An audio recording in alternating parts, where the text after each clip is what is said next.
The action begins on a busy roadway in South Korea, a modern society where every settlement is a huge anthill. The traffic light on the pole electrifies and something in this world changes, albeit imperceptibly to all the people around. We move into the crowd amongst all the people, but what are we doing here? At the level of everyone else's gaze. The gaze moves downward and we can clearly see the feet, which at this moment are as if they were ours. The man throws his arms straight up to us so we can see that the owner of this body is clearly a man.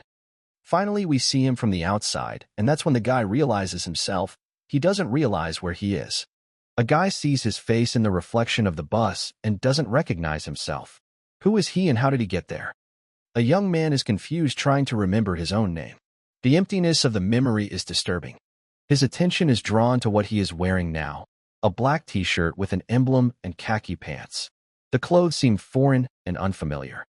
The boy studies the fabric of the suit, hoping to find some clues. Nothing reminds him of the past. A man examines a uniform, trying to determine its origin.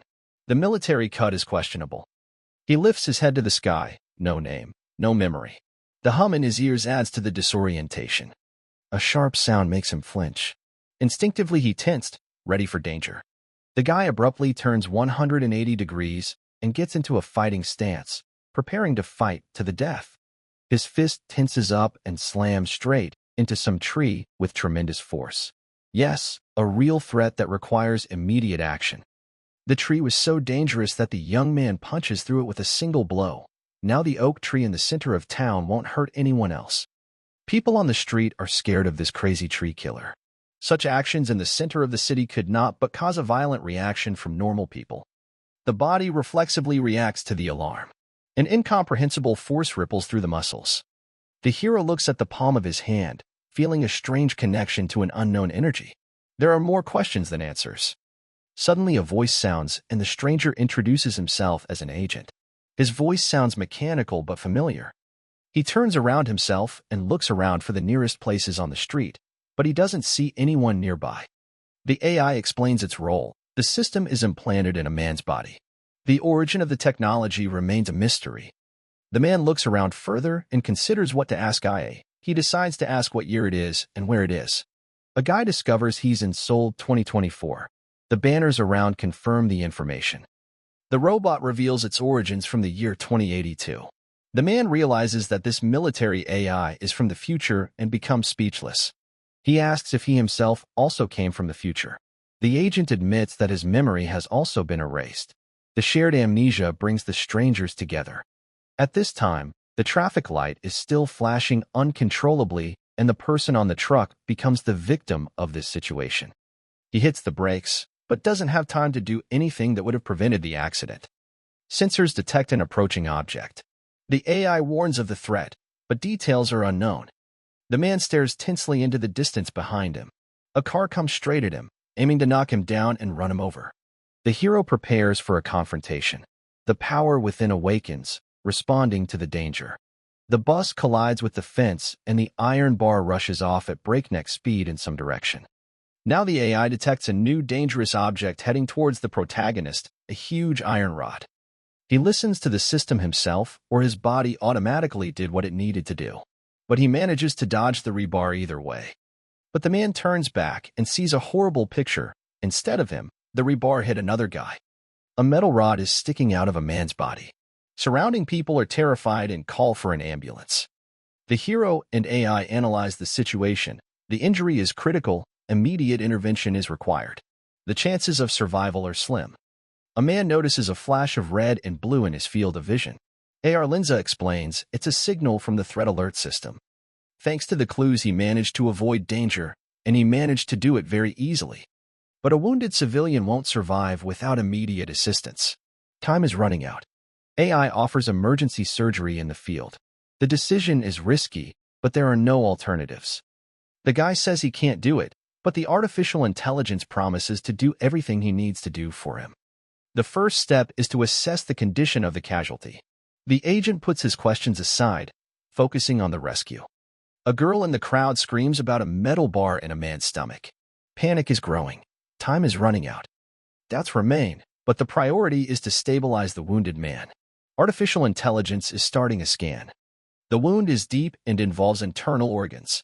The operation requires a needle, thread, knife, and antiseptic. He looks up to a random guy and talks about how he needs these tools to save a man right here on the spot. The collected instruments raise doubts in the crowd. People whisper, "He's not a doctor. This is madness." The agent demonstrates equanimity. AI instructions are accurate, but human error remains a risk. A man asks passers-by for surgical instruments. The protagonist is still a bit doubtful about whether this AI can be trusted or not. The items collected seem primitive. Questions about the doctor's competence hang in the air. The crowd looks on in horror at what the man wants to do, but the AI confirms there are enough resources. All that remains is to overcome the fear and begin the procedure. The risk of blood poisoning is extremely high. AI offers temporary control over the hero's motor skills. The transfer of control causes resistance. The body tenses, but the mind agrees to the experiment. The hands begin to move automatically. The precision of the movements exceeds human capabilities. The process of transferring control is complete. Movement becomes robotic but efficient. The AI corrects every step. The hero feels like a tool in the hands of the algorithm. The operation continues. The line between man and machine is gradually blurring. Progress is displayed in real time. The chances of success are decreasing with each second. Voltage is peaking. There's no room for error. The AI works with jewel-like precision. We're close. One last stitch and the patient is stable. Relief mixed with fatigue. But suddenly, something happens. Suddenly, the hands freeze. The technology fails. Panic returns. What do we do now? The AI is rebooting the system. Seconds seem like an eternity. A man's life hangs in the balance. The AI doesn't respond, and eventually more blood spurts out of the patient on the pavement, soiling everything around them, including the protagonist. The guy watches all this madness in embarrassment and realizes that things are clearly bad for him. The hospital building and its name is accompanied by a cry for help. A patient with massive blood loss requires urgent surgery. A rescued patient is stable, but the savior's methods raise questions. Disappeared hero remains anonymous. Shocking details: the bleeding was stopped with ordinary thread, stitches were placed with machine precision. Doctors do not believe in the success of field conditions.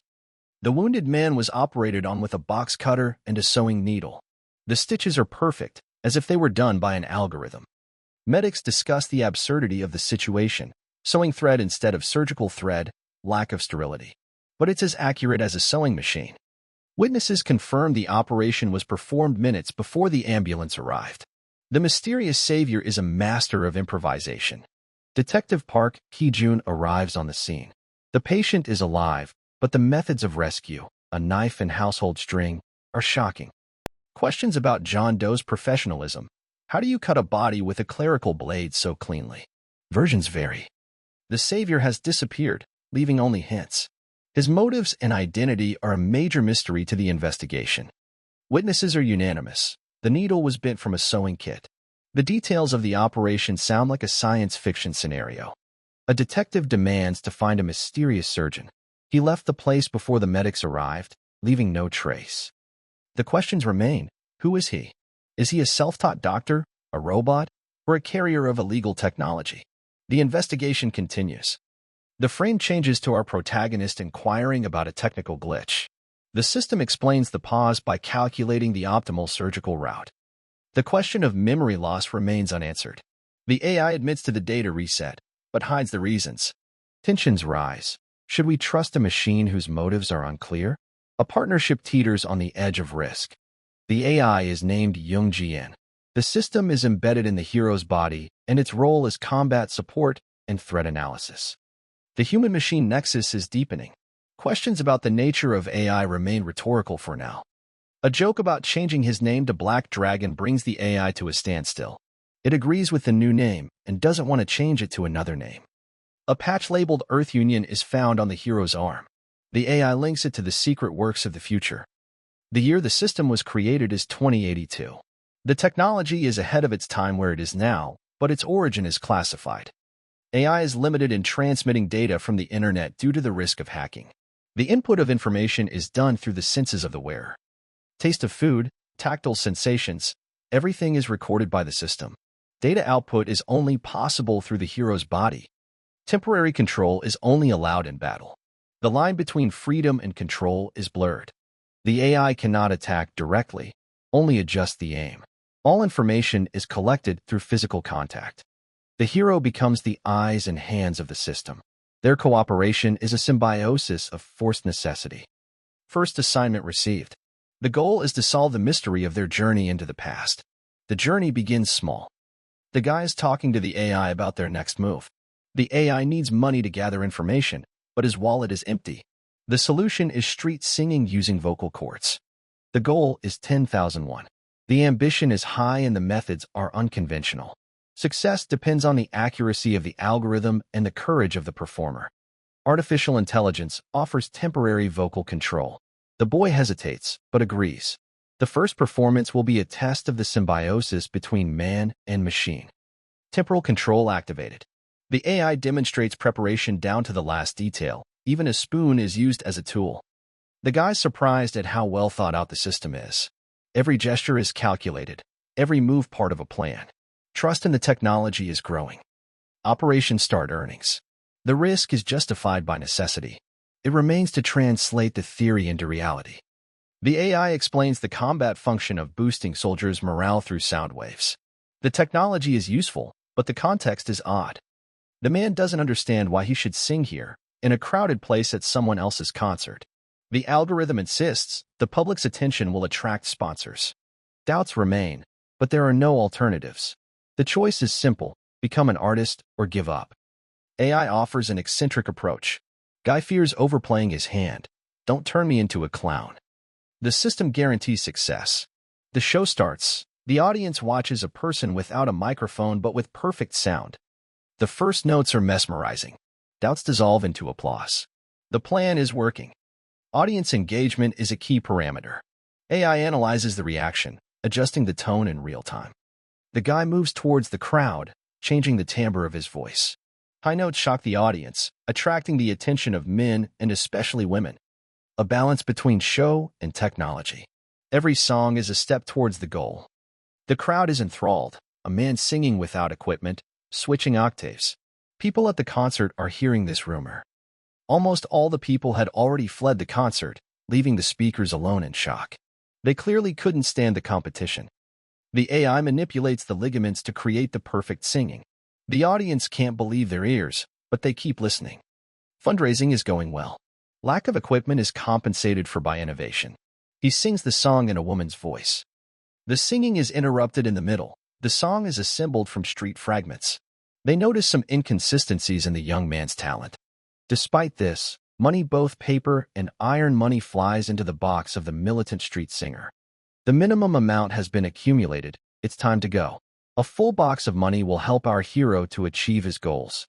The public asks for a sequel, but the risk of exposure is high. The AI advises retreating before suspicion is aroused. Operation complete. The money is in his pocket. The secret is safe. The audience won't let the artist go. One more minute. They shout from the crowd, but the boy disappears into the alley. The girl with blonde hair had been watching the singer and admiring his talent all the time, and now that he was gone, she only had to stare after him.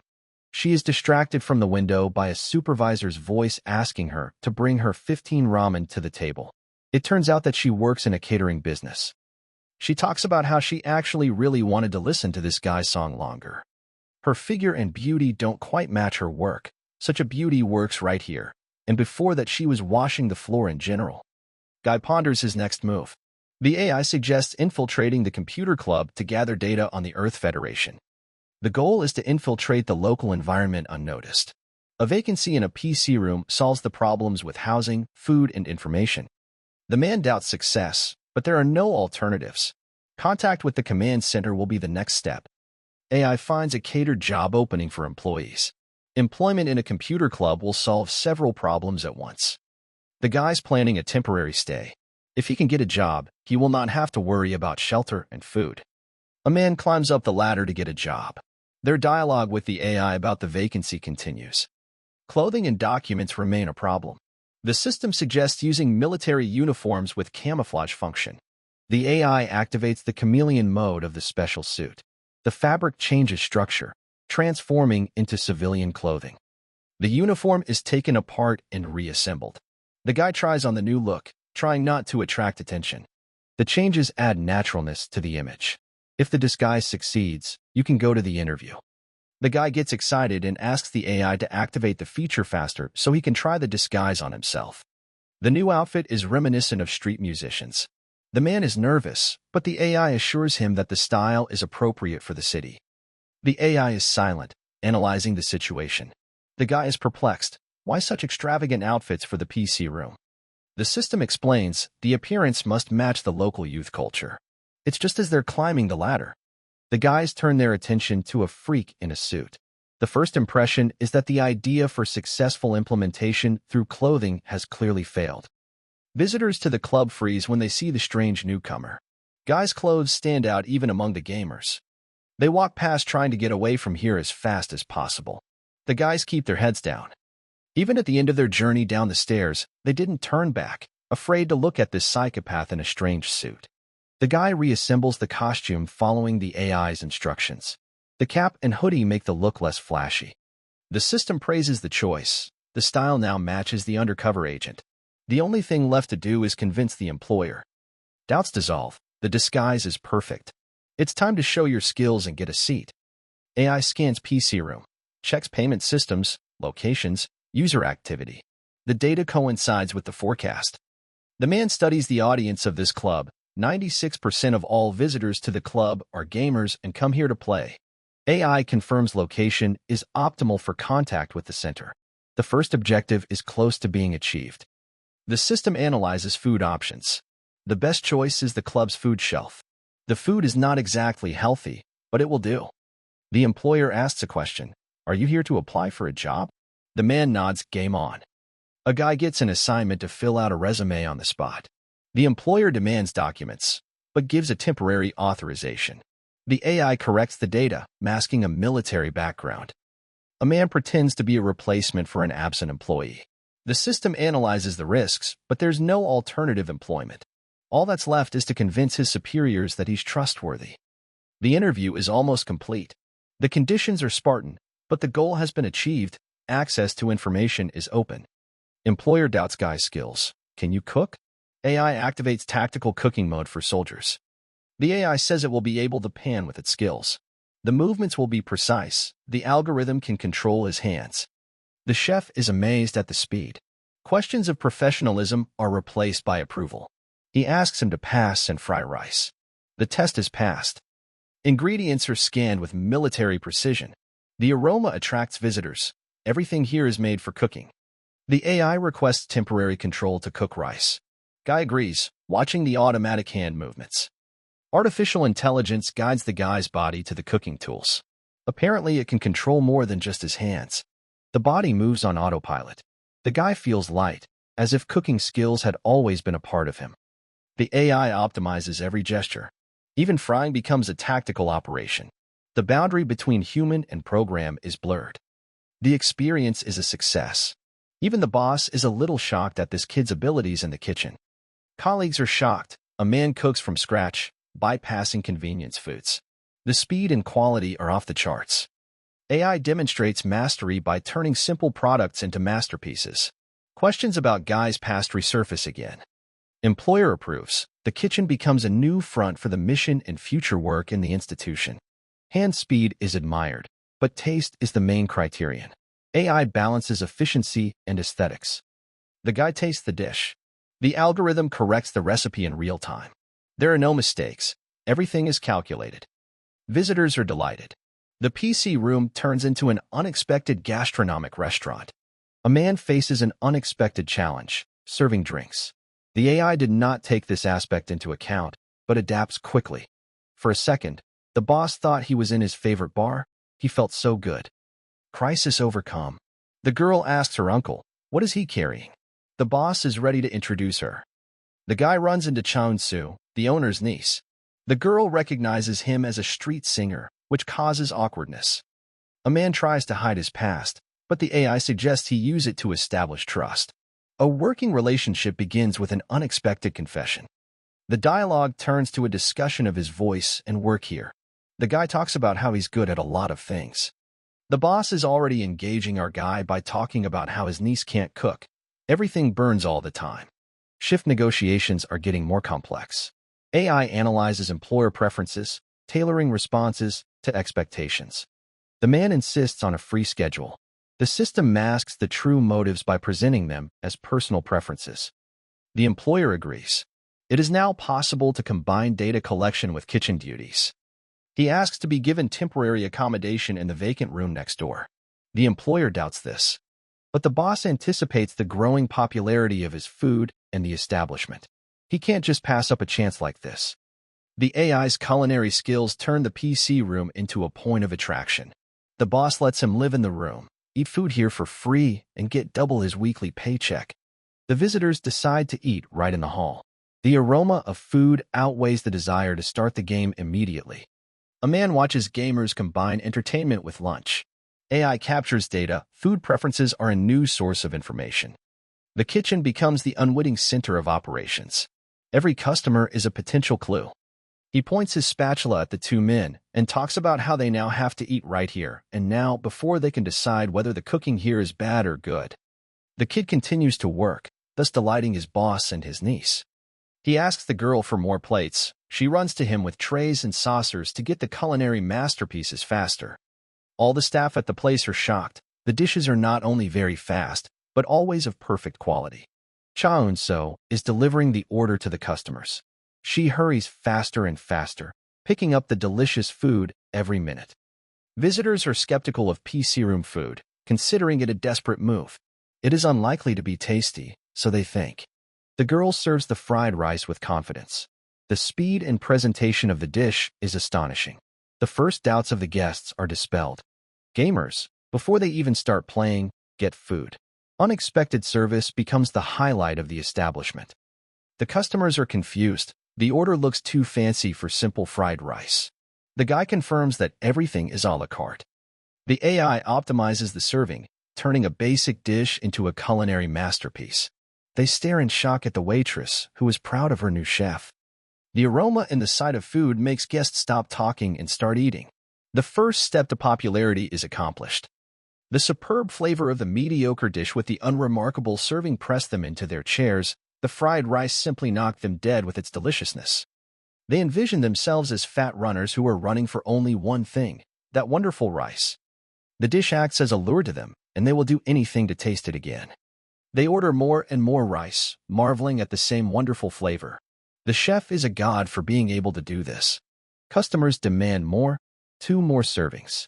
The flavor of the rice exceeds expectations, turning skeptics into fans. The PC room becomes a place of gastronomic pilgrimage. Rumors of a magical chef spread around the office. A lot of people want to try it. And now the first people are already asking for new portions of the fried rice so interesting to them, which has won the hearts of these 2 people. 12 orders come in at the same time. The man is ready to get to work without blinking an eye. Everyone else in the kitchen is surprised. The supervisor turns to the kid and asks, "Can he do it?" The customers are thrilled. The employer is shocked. The guy remains unperturbed. The Don asks the AI if it will make this order.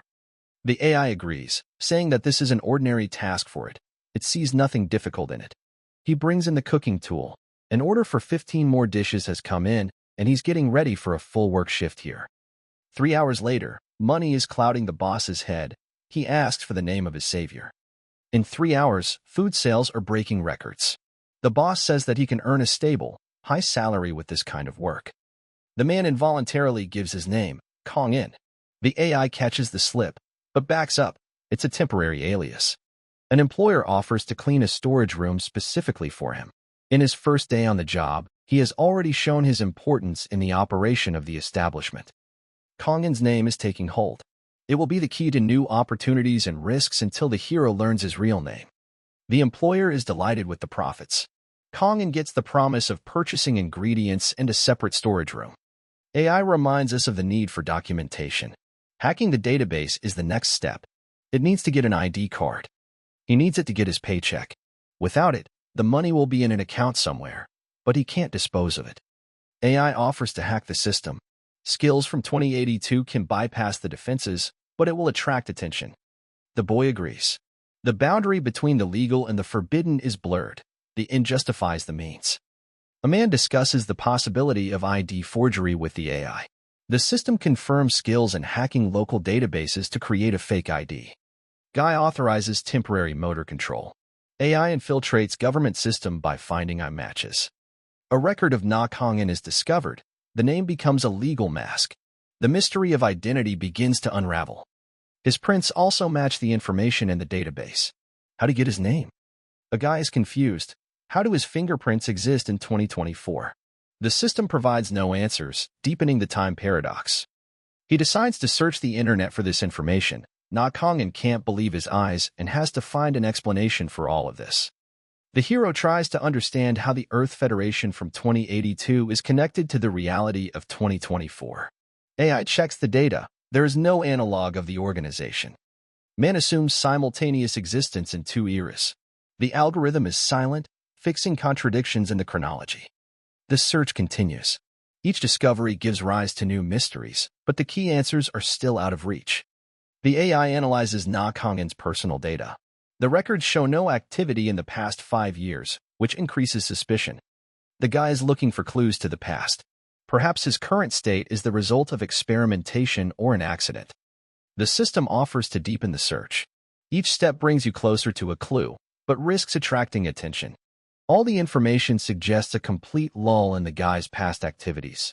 He's even listed as unemployed in the system. Yunso notices the speed of typing. Guy hides the AI's involvement, explaining the skills with experience. The girl wonders if he can program, but he avoids details. Yunso's curiosity and peeking at other people's monitors are considered unseemly. Yunso invites Guy to go shopping with him. The AI suggests choosing ingredients with maximum efficiency, saving time.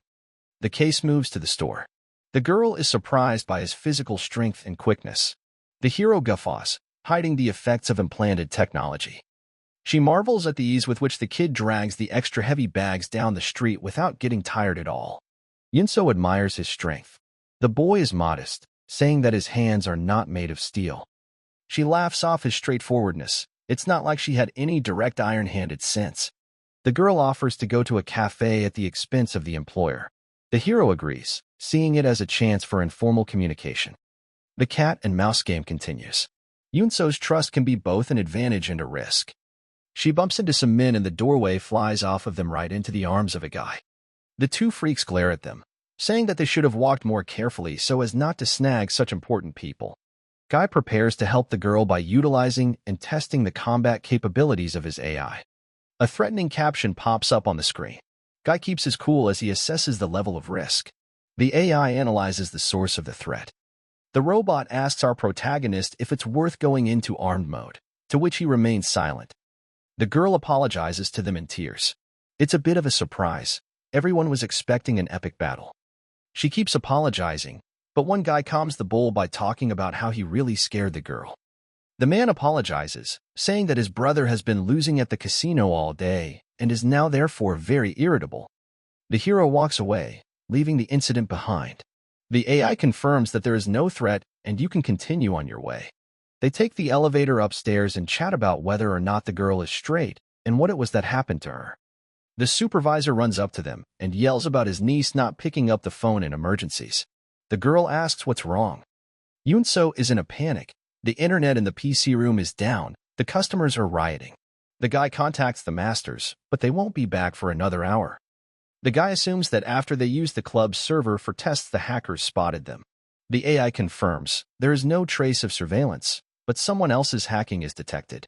The system decides to check for a program conflict. A man heads to the server room pretending to be a technician. The employer points to his server at the counter. The hero proceeds to diagnose, hiding his true motives.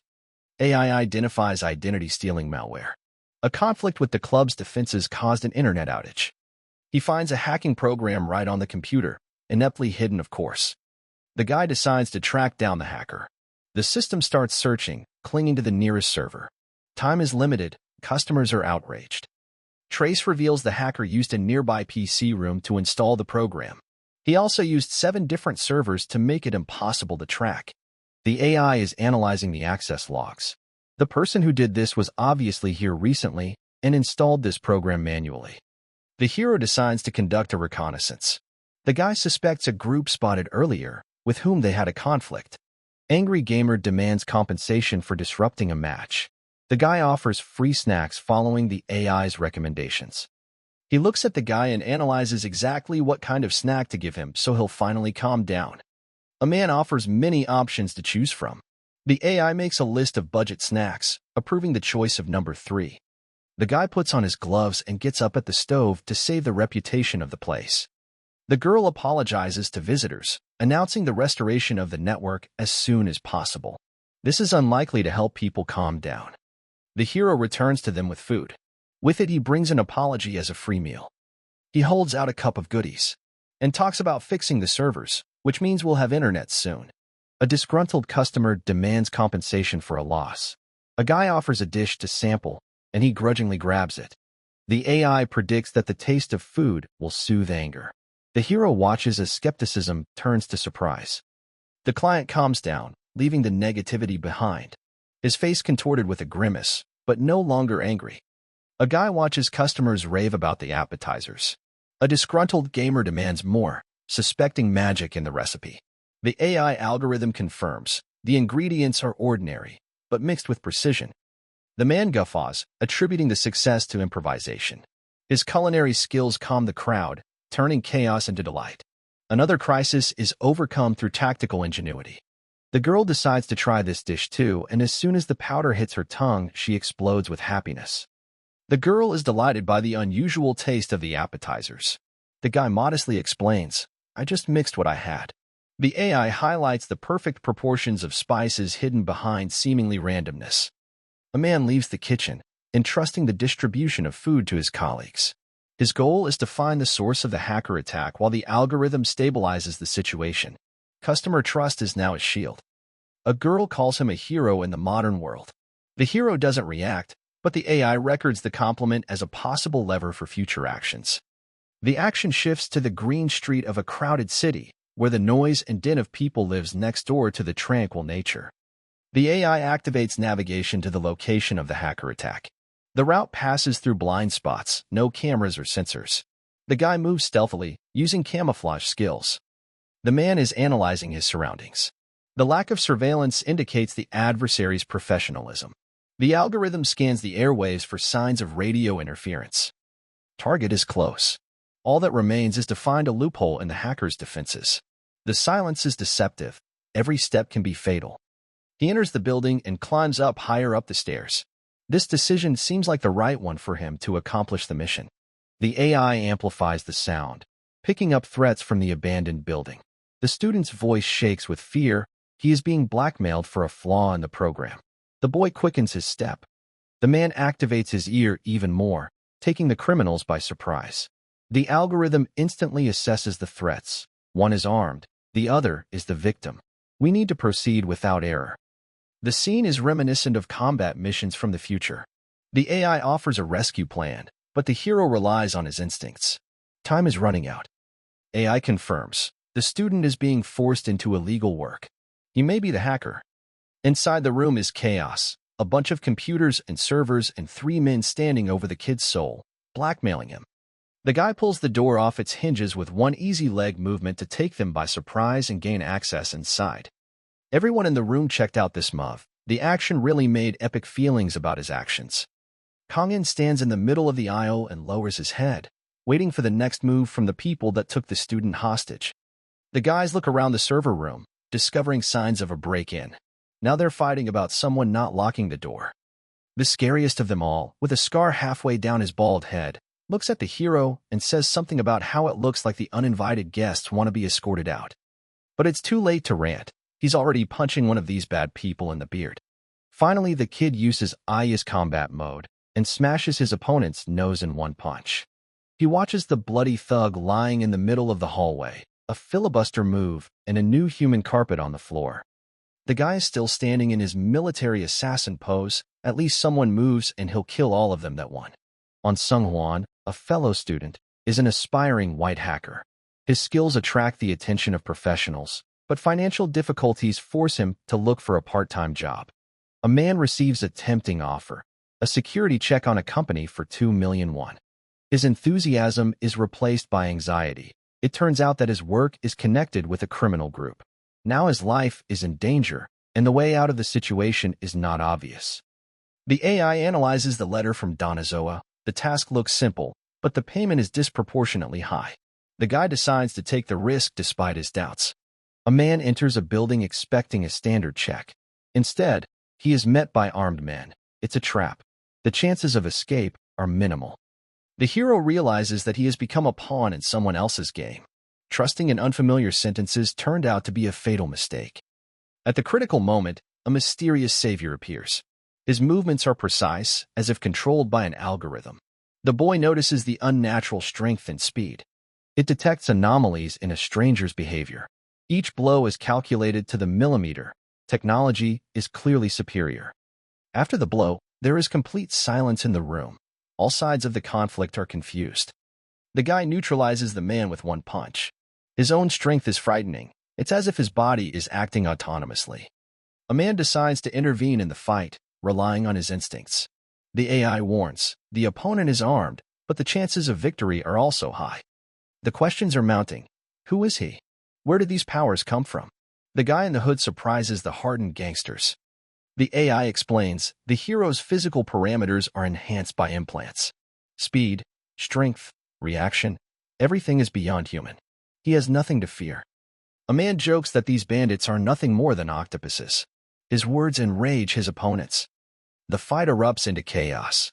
The faces of the rivals twist in anger and desire to tear the clever kid apart. The AI registers the escalation of the conflict. The guy switches to psychological pressure, using sarcasm as a weapon.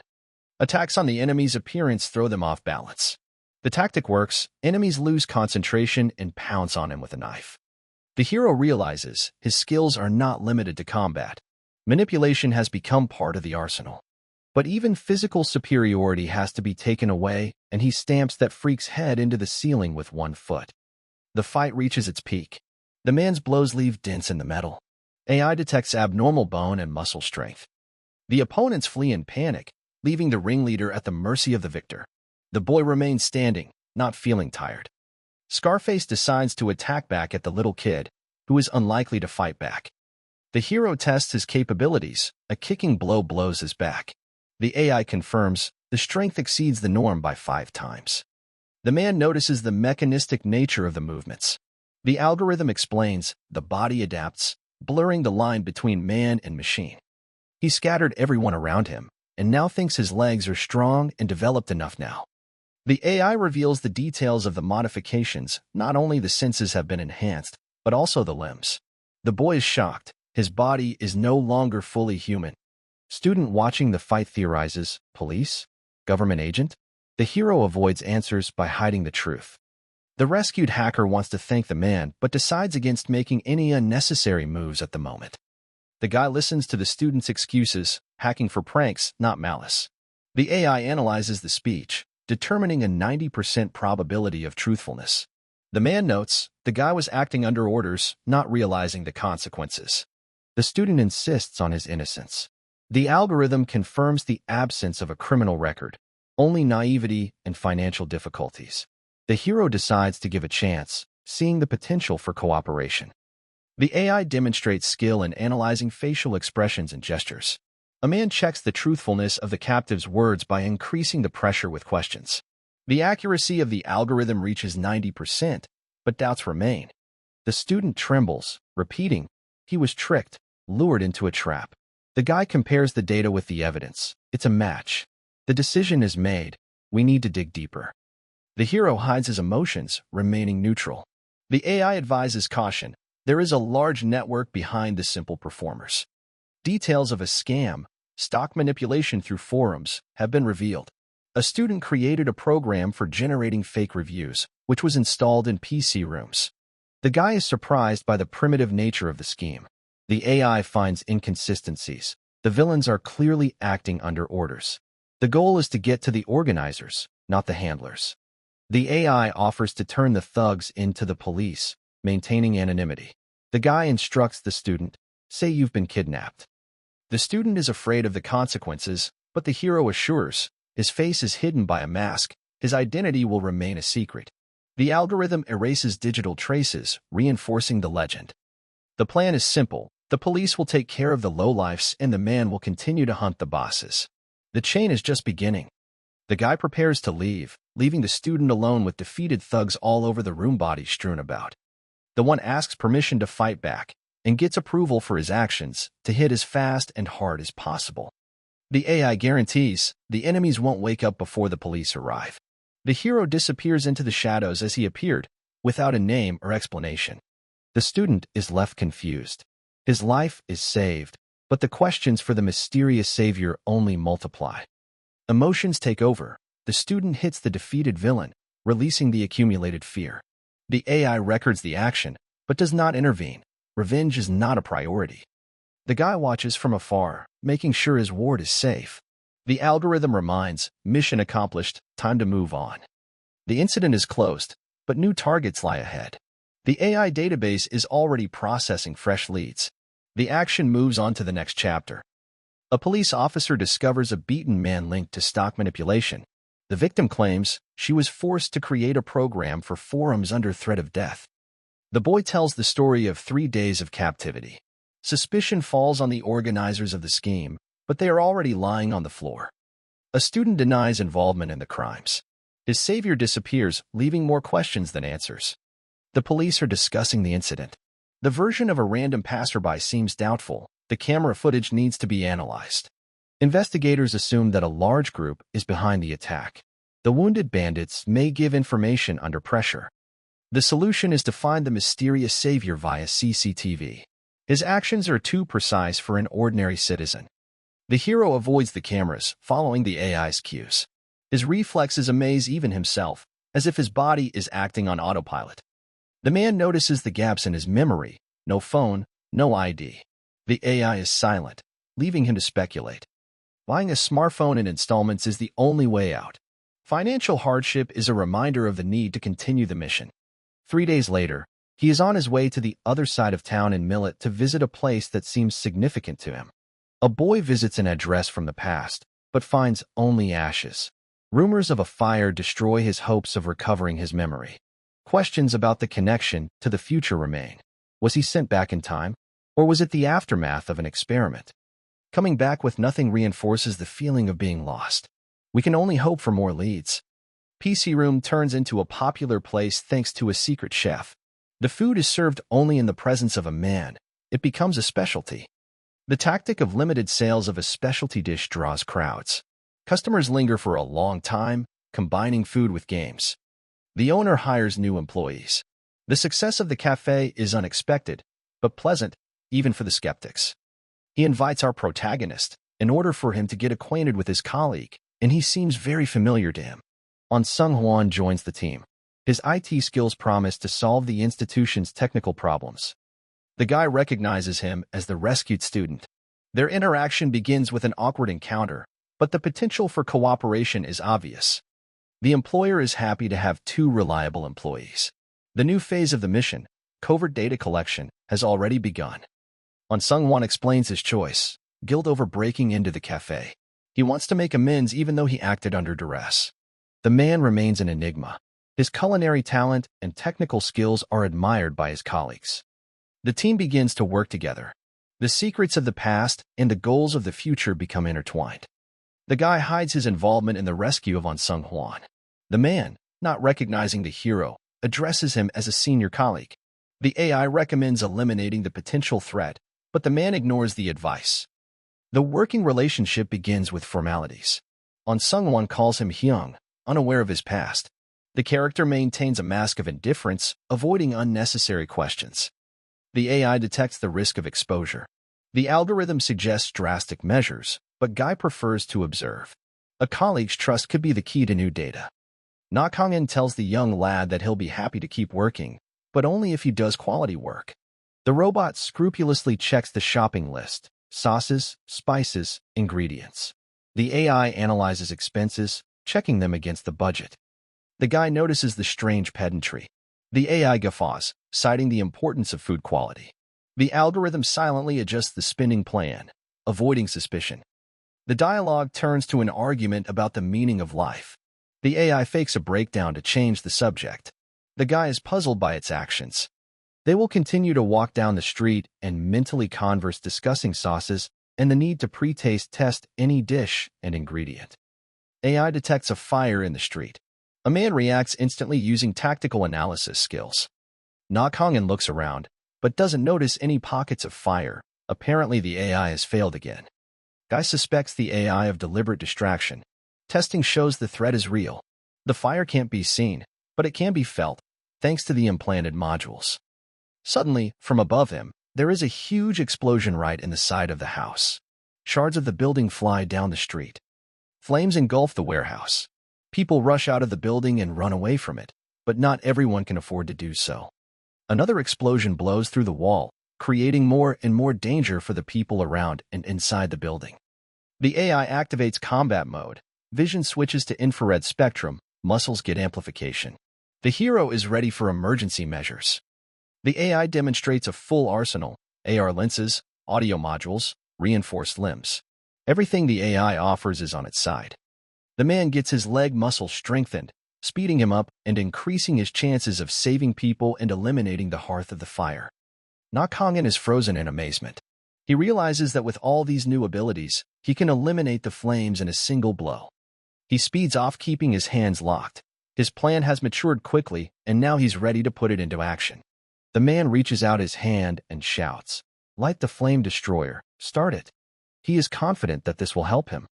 But nothing happens. Even the kid passing nearby is shocked by this crazy retard. Even EE asks the protagonist, is everything okay with his head? Why did he think his hands could make different beams? The AI rejects the idea of using a freezing ray. The technology is too lacking to use. Guy ponders other methods. The easiest method to get the fire out is to call in the fire department's expert firefighters on their truck. A man notices people on the roof. Their screams heighten the urgency. The algorithm suggests evacuation through a neighboring building, but the path is blocked by fire. The AI calculates the fire department's arrival time to be 4 minutes. In that time, the fire will destroy everything. The man refuses to wait. Because there's a 99% chance everyone will die, he chooses to take a risk, but he chooses to act. He, together with artificial intelligence, calculates all possible paths and finally finds the right one in a matter of seconds. The guy decides to sneak through windows and eaves, avoiding toxic smoke.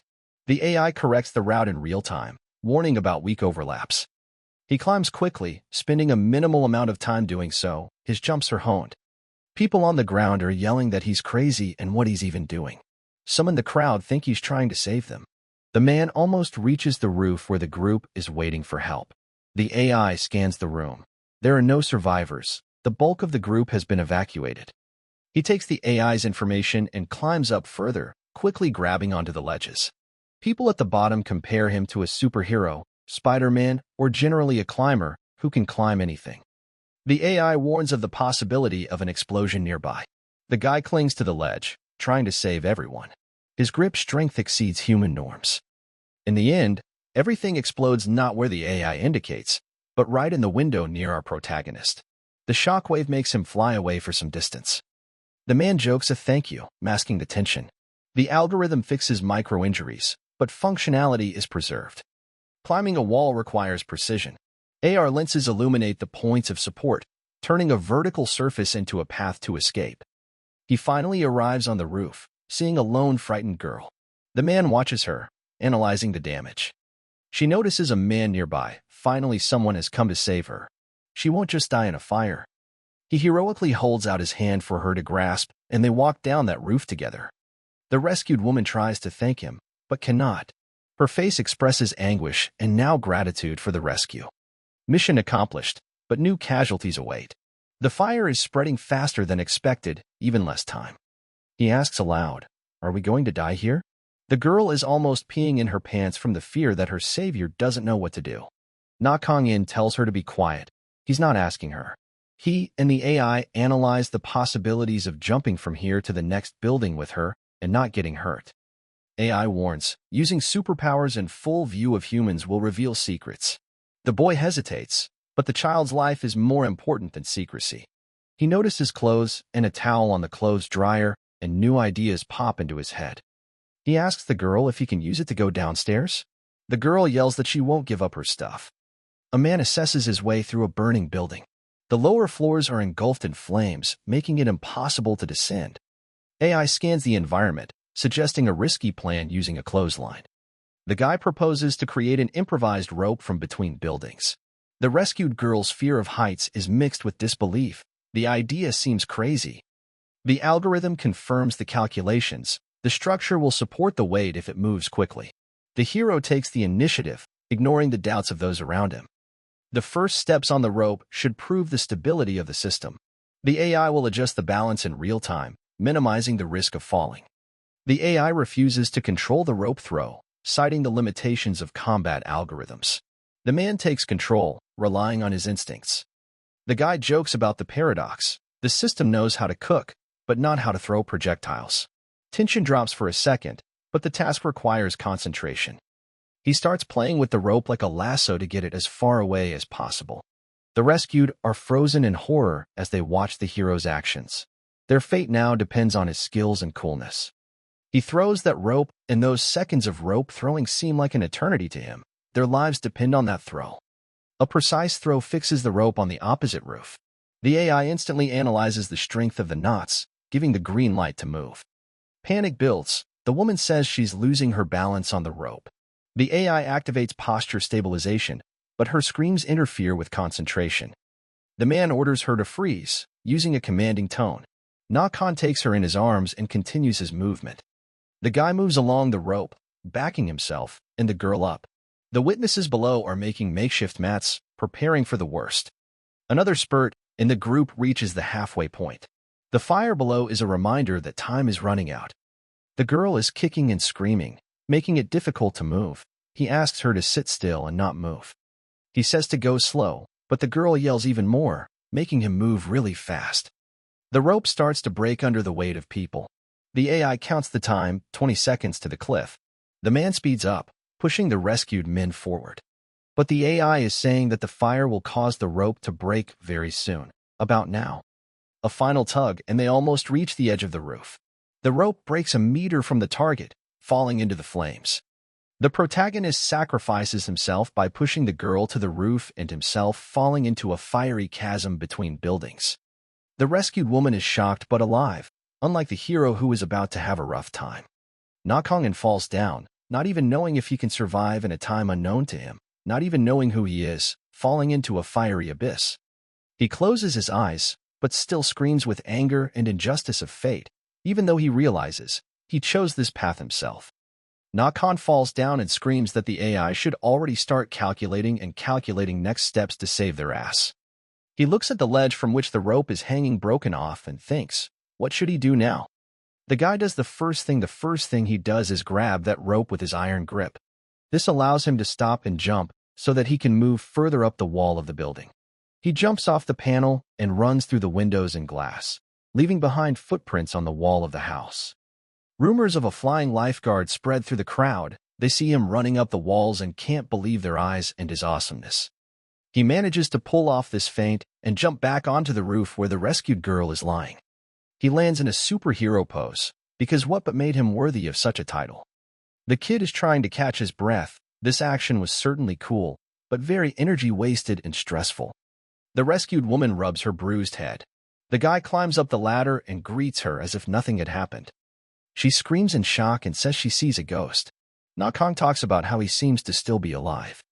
The girl asks how he survived. Is he Superman? The kid says he probably is. She asks, why is he talking to her so casually? Does he know her? Or is he a fan of hers and is he following her? The AI shows up again, and the guy makes a claim about the reliability of the Powan. The robot says they just use poor quality ropes on the roofs. But they get shouted down by this girl and are fit for some serious conversation. A girl notices strange behavior in the boyfriend. She asks if he's the guy, the chef from the cafe. Her questions become more and more persistent, threatening to expose him. He is surprised not to understand how she recognized him so quickly and even managed to recognize him in the mask. Firefighters finally arrive, ready to refill the last wreckage of the badly burned building. Someone watches a video of a guy heroically dragging a girl up a rope to another roof and marvels. It turns out to be two detectives we know who are thinking about who this guy might be. Police examine a plastic bag found at the scene of the fire.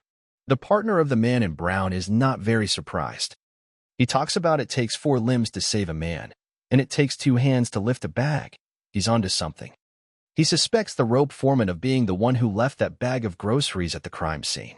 Police are examining a sauce packet found at the scene of the fire. It also contains a recipe, but his handwriting is difficult to make out. The check points to a store that may be a clue in their difficult and confusing case. Suddenly, the phone vibrates, and the detective picks it up to check. Who's calling him at this hour? Investigators are debating the motives for the arson. A version of competitive rivalry seems likely, but there is insufficient evidence. A guy is discussing with a telephone interlocutor the consequences of the fire. A dead man is found on the 3rd floor. Previously, it was thought that everyone had been evacuated. They were all so upset. They thought it would be casualty-free, but it wasn't. You guys are cops. A man decides to find the master of the ropes to reveal the identity of the savior. The trail leads to an anonymous hero whose actions have attracted media attention. The action moves to some white building with hot springs.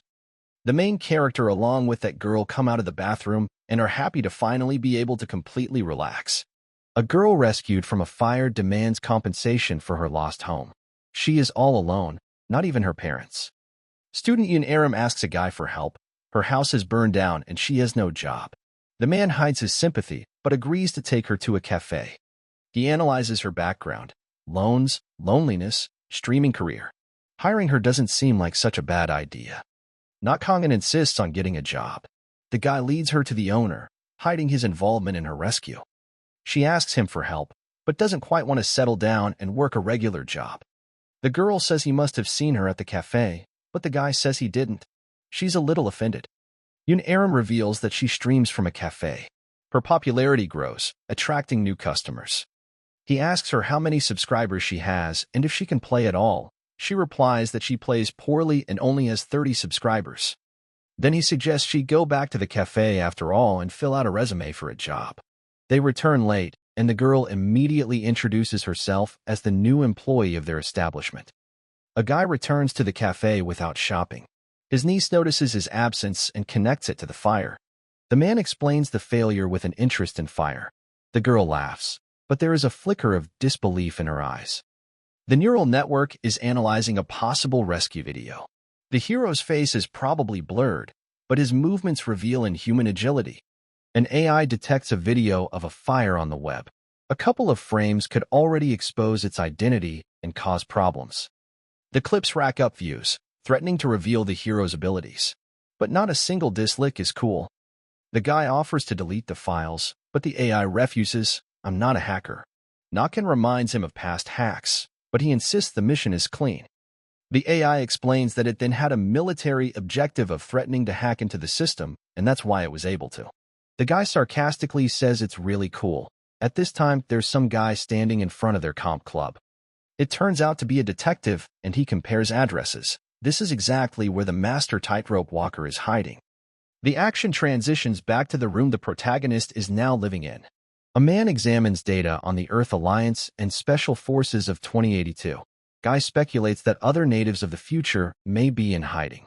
Artificial intelligence confirms several such cases. The hero ponders the connection between the technology of 2024 and his implant. The system reminds him the existence of AI in his body is inexplicable for the current era. The man continues to search for information, but so far to no avail. AI advises caution to avoid attracting attention. A guy wakes up in 2024, having lost 50 years of memory. Artificial intelligence explains the technology of this time is not capable of creating his implant.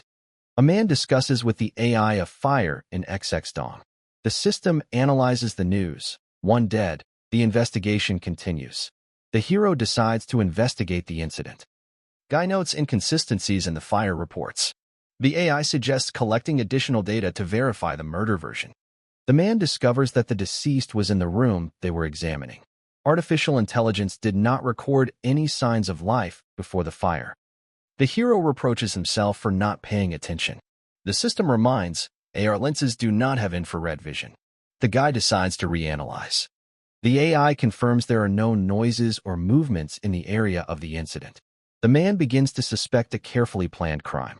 The guy's making a case for premeditated murder under the guise of a fire. Artificial intelligence estimates the probability as extremely high.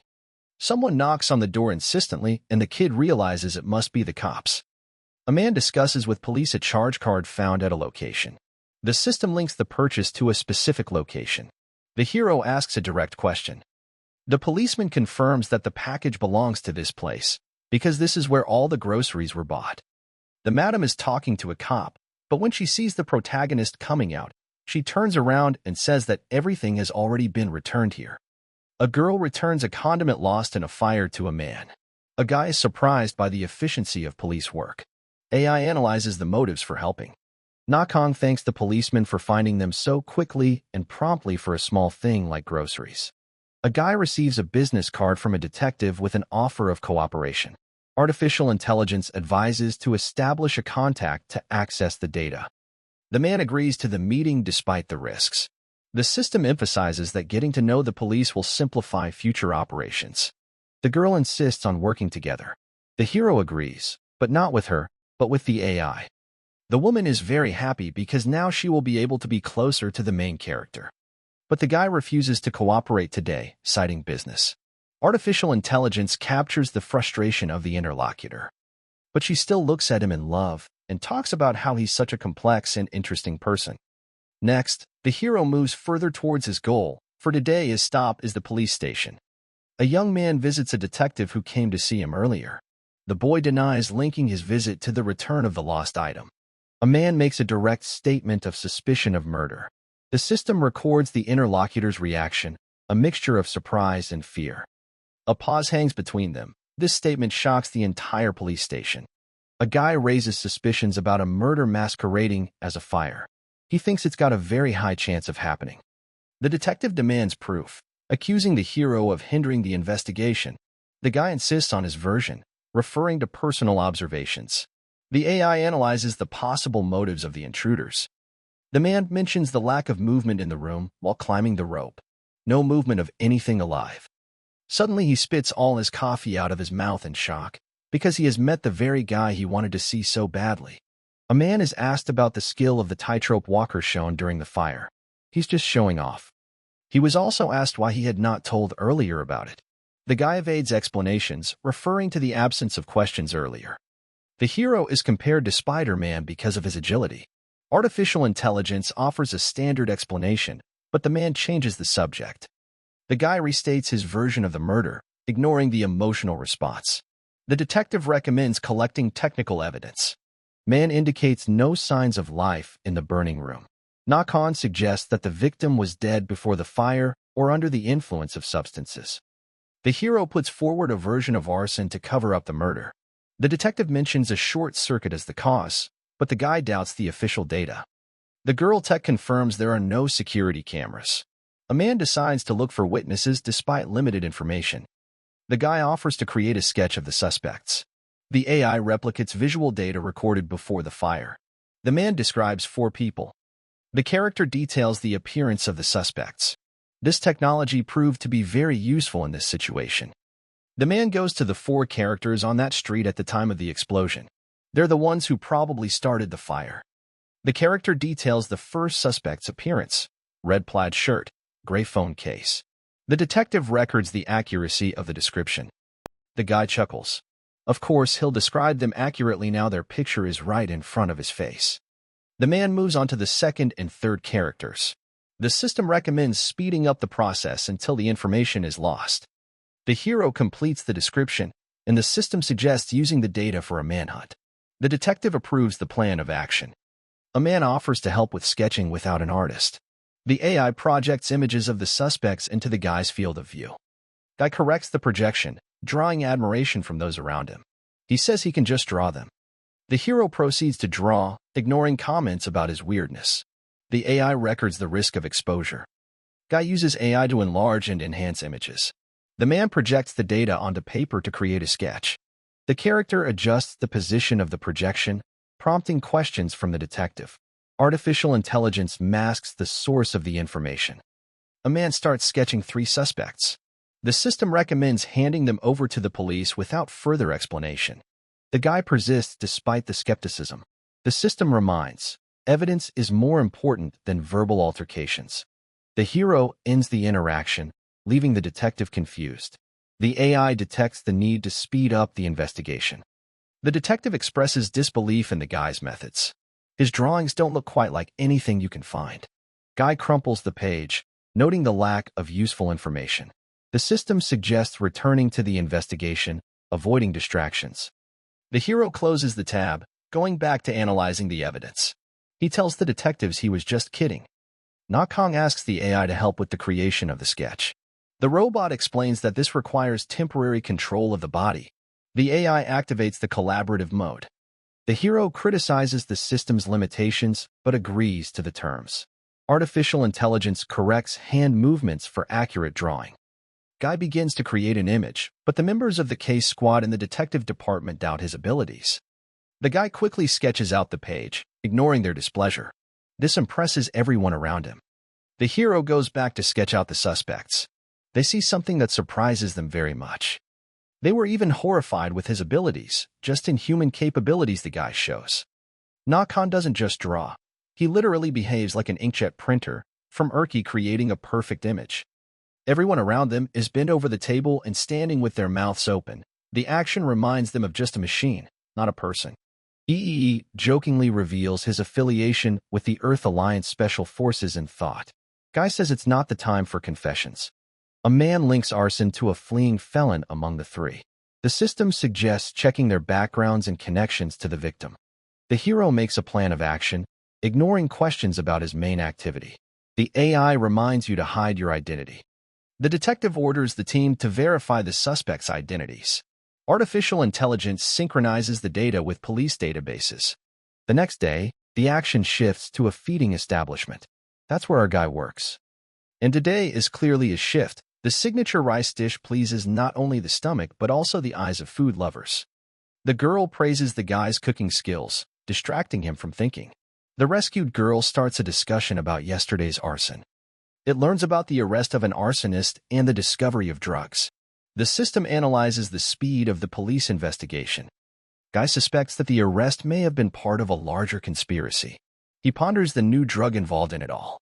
He decides to finish his op work for the day and call the detective on the case. A detective reports the successful apprehension of a criminal thanks to the guy's data. Artificial intelligence confirms the presence of drugs in the case. A man discovers that one of the suspects knew the victim. The system identifies inconsistencies in the motive for the murder. The hero decides to delve deeper into the investigation, ignoring the detective's jokes. The AI reminds him, the true cause may be more complicated. There's a lot of drugs involved. He reveals that after the guy was denied a dose without money, he killed his dealer. A guy participates in an operation against traffickers of illegal substances. Artificial intelligence notes the presence of a famous actor at the scene of the raid. A man discusses publishing a sketch, but the system warns of the risks. A detective thanks a hero for his help, speeding up the investigation. A man discusses publishing a sketch, but the system warns of risks. The guy refuses to reveal his authorship of the sketch, maintaining his anonymity. The AI analyzes the implications of publicity for Alliance missions. The man ignores the jokes about heroism, focusing on new tasks. The system reminds, even partial information can attract the attention of enemies. Everyone at the table had stopped eating and was now listening about how their colleague had helped in the investigation of the case. The girl questions the guy about his contribution to the investigation. The man withholds details, calling the sketch a mere sketch. The AI registers skepticism. Hero rejects assumptions of a failed drawing by changing the subject. The system recommends avoiding further questions about cooperation with the police. Someone interrupts the conversation, leaving the girl puzzled. Something happened in the computer room. A man faces an embarrassing situation, spilled ramen during cyber training. The AI analyzes the cause of the incident, careless firing of a weapon. The girl strives to clean up the aftermath of the accident, joking about the bonus from her superiors. All employees try to quickly clean up the misunderstanding. The girl runs forward with a mop to help the visitors, but suddenly she runs into some fat guy. The girl apologizes for the awkwardness, but the guy ignores her worries. The AI reminds her to return to the main mission. A guy diagnoses a coworker's wrist injury after an incident. Artificial intelligence confirms there is no fracture, but detects a sprain. He doubts the fracture and approaches the guy and asks him if he can touch and help him. The man demonstrates massage skills, relieving pain with even slight palpation of the injured area. Guy explains the diagnosis, a mild sprain that doesn't require severe restriction. Artificial intelligence adjusts the recovery plan. The man rejects requests for more massages, focusing on the tasks at hand. Everyone around him admires him. The hero completes the examination, leaving his colleague under observation, and also forbids the injured man from working despite urgent plans. Fatty talks about how he can't not work. He should be selling food at his food truck by tomorrow. A girl agrees to help with a food truck as its owner is traumatized by a co-worker's injury. A man rejects an offer to cook noodles, insisting on quality food. He recommends that they engage professionals. Now he looks pitifully at the protagonist. He's confident that his skills will help his business of selling food on the street. His eyes say so. The matter is almost solved. Just say yes, and everything will be fine. The guy refuses the deal, citing busyness. Artificial intelligence detects the interlocutor's disappointment. The man wants to pay, but Na Kong ignores the financial offer, ending the dialogue. Now it's down to action. He aggressively and quickly shakes his hand. He's ready and willing for the deal. He needs the money badly. A man discusses the menu for a food truck, joking about his inexperience. AI notes that moonlighting can be a cover for data collection. Fatty mentions the reputation of the local cafe, frequented daily. He hopes that this food will help his place become more popular. The man talks about how if the protagonist helps him, maybe he'll even give him some advice or some tea money. Artificial intelligence reminds him to move to other areas to investigate. A man links the assignment to the mission, masking the true objectives. In the morning, they're already going all out on this huge food truck to places where they can get a great food trade. Nakan demonstrates his driving skills, surprising his colleague already. He notes the smoothness that his car never gave him. The guy plans to impress the crew with food. There will also be actors and other characters at that location. The fat man reminds the protagonist of the presence of an actor connected to a drug case. The protagonist masks his interest in the investigation. A man learns about the postponement of the release of the movie because of the scandal. The guy assesses the financial risks for the studio, linking them to the failure of the mission. The guy discusses the chaos on the set. They're reshooting all the scenes that involve a drug-addicted actor. He analyzes the reasons for the urgent reshoots. The man notes the pressure on the director, but avoids direct intervention. The dialogue continues with mention of the studio's debt. They've already booked a lot of theater, so they can't reschedule. The guy talks about a director who is one of the most popular in Korea at the moment, and the action carries right over to his studio. Director Song Tae-min is furious about the forced changes. He fixes his status in the industry. The man tries to calm the director, but he rejects the help. He recommends concentrating on watching the filming process. The director notices that the shooting is done in a hurry. He highlights possible mistakes that could be fatal to his movie, all because of a drug addict. The director lashes out at the crew, blaming everything on the arrested actor. Everyone around is shocked at the outburst of emotions of the chief on the set. A girl from the staff runs up to them and tells them that the food truck is ready. The director demands that the food truck be removed, considering it a waste of money. Now he can't even eat a bite. But he already finds himself in the canteen and praises the food he was given here. It made him feel better and gave him hope. He says he wasn't hungry, but she knocked him up very quickly and very deliciously. The director asks, did they put something forbidden in the food? But the people nearby ask him not to talk about it. An employee explains that the new guy chef is replacing an injured cook. The young chef's skills impress everyone. The man uses the positive atmosphere to gather conversations about filming. He praises his script about mountain ranges. The director temporarily calms down, thanking his subordinate for his support. Suddenly, during their conversation, a voice breaks out and shouts loudly that there has been an unpleasant incident on the set. A girl talks about an emergency happening on set. A stuntman injures his leg. Her name is Shinun-ha. The man rushes to the rescue, leaving his chopsticks right on the table, but he managed to finish the dish. The whole team runs and sees a squirming man sitting on the ground holding his legs. They want to help him and give him first aid. There is chaos on the set. A stuntman with an injured leg is lying on the ground. The director panics and orders an ambulance, but doubts its arrival. The characters discuss the curse haunting the movie. A man checks the condition of the victim, assessing the severity of the injury. Actress Jin Yoon-ha fusses around trying to find a compression bandage. The director yells for urgent help. The director mumbles in despair about the failure of the project. A man concentrates on applying a bandage, demonstrating his field medicine skills. At this time, the two guys from the food truck are looking at the whole situation surrounding the shooting and the stuntman. Fatty admires his skills, recalling the wrist incident. He asks if there is anything he can do to help in this situation. He looks at them from afar and talks about how something could have been thought of to help. Na-kan approaches them and his shadow falls directly on a broken stuntman whose injury disrupts the making of the movie. He pleads with everyone around him to allow him to examine the bruise and do some relief for the stuntman. The guy coolly examines the stuntman's ankle, ignoring the panic around him. He offers to temporarily stabilize the joint to ease the pain. The characters look on hopefully at his actions. Na-kan turns to the girl closest to him as set personnel. He asks her for a favor. The man demands a compression bandage, pointing at the actress. Jin Yoon-ha stands confused, surprised that the hero called her staff. The director yells at the trainees, losing control. He wants everyone to act fast, not stand around and be stupid. The girl retreats closer to the warehouse to search for the necessary bandages, still resenting the simple cook for calling her a servant. She finally brought and handed bandages to our main character. The help continues. The actress stands offended while the guys next to her bravely try to help the stuntman with his broken leg. She looks on in surprise. Despite his work, he does everything right and fast. The man completes first aid, stating, "There is no fracture and the guy was and will be perfectly fine." The director grabs his head, yelling about finding a replacement. The stuntman is grateful but depressed.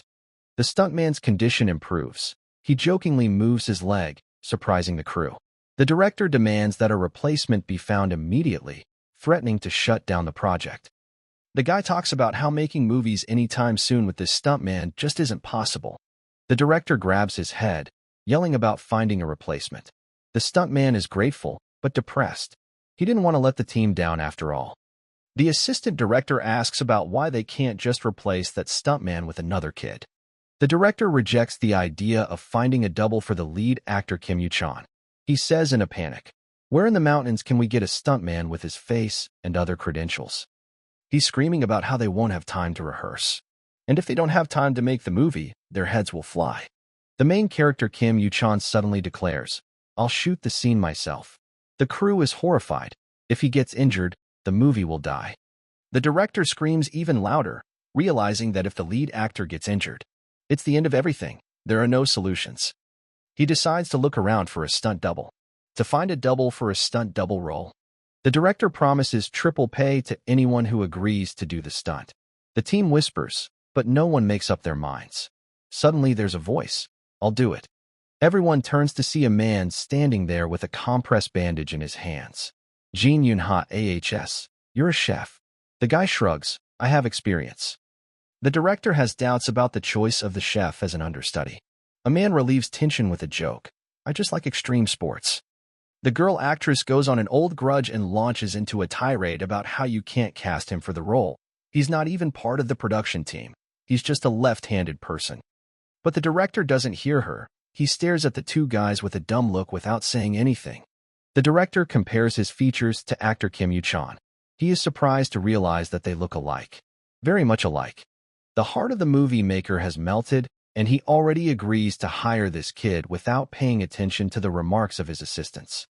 The director explains the urgency. The actor had to be replaced because of a drug scandal.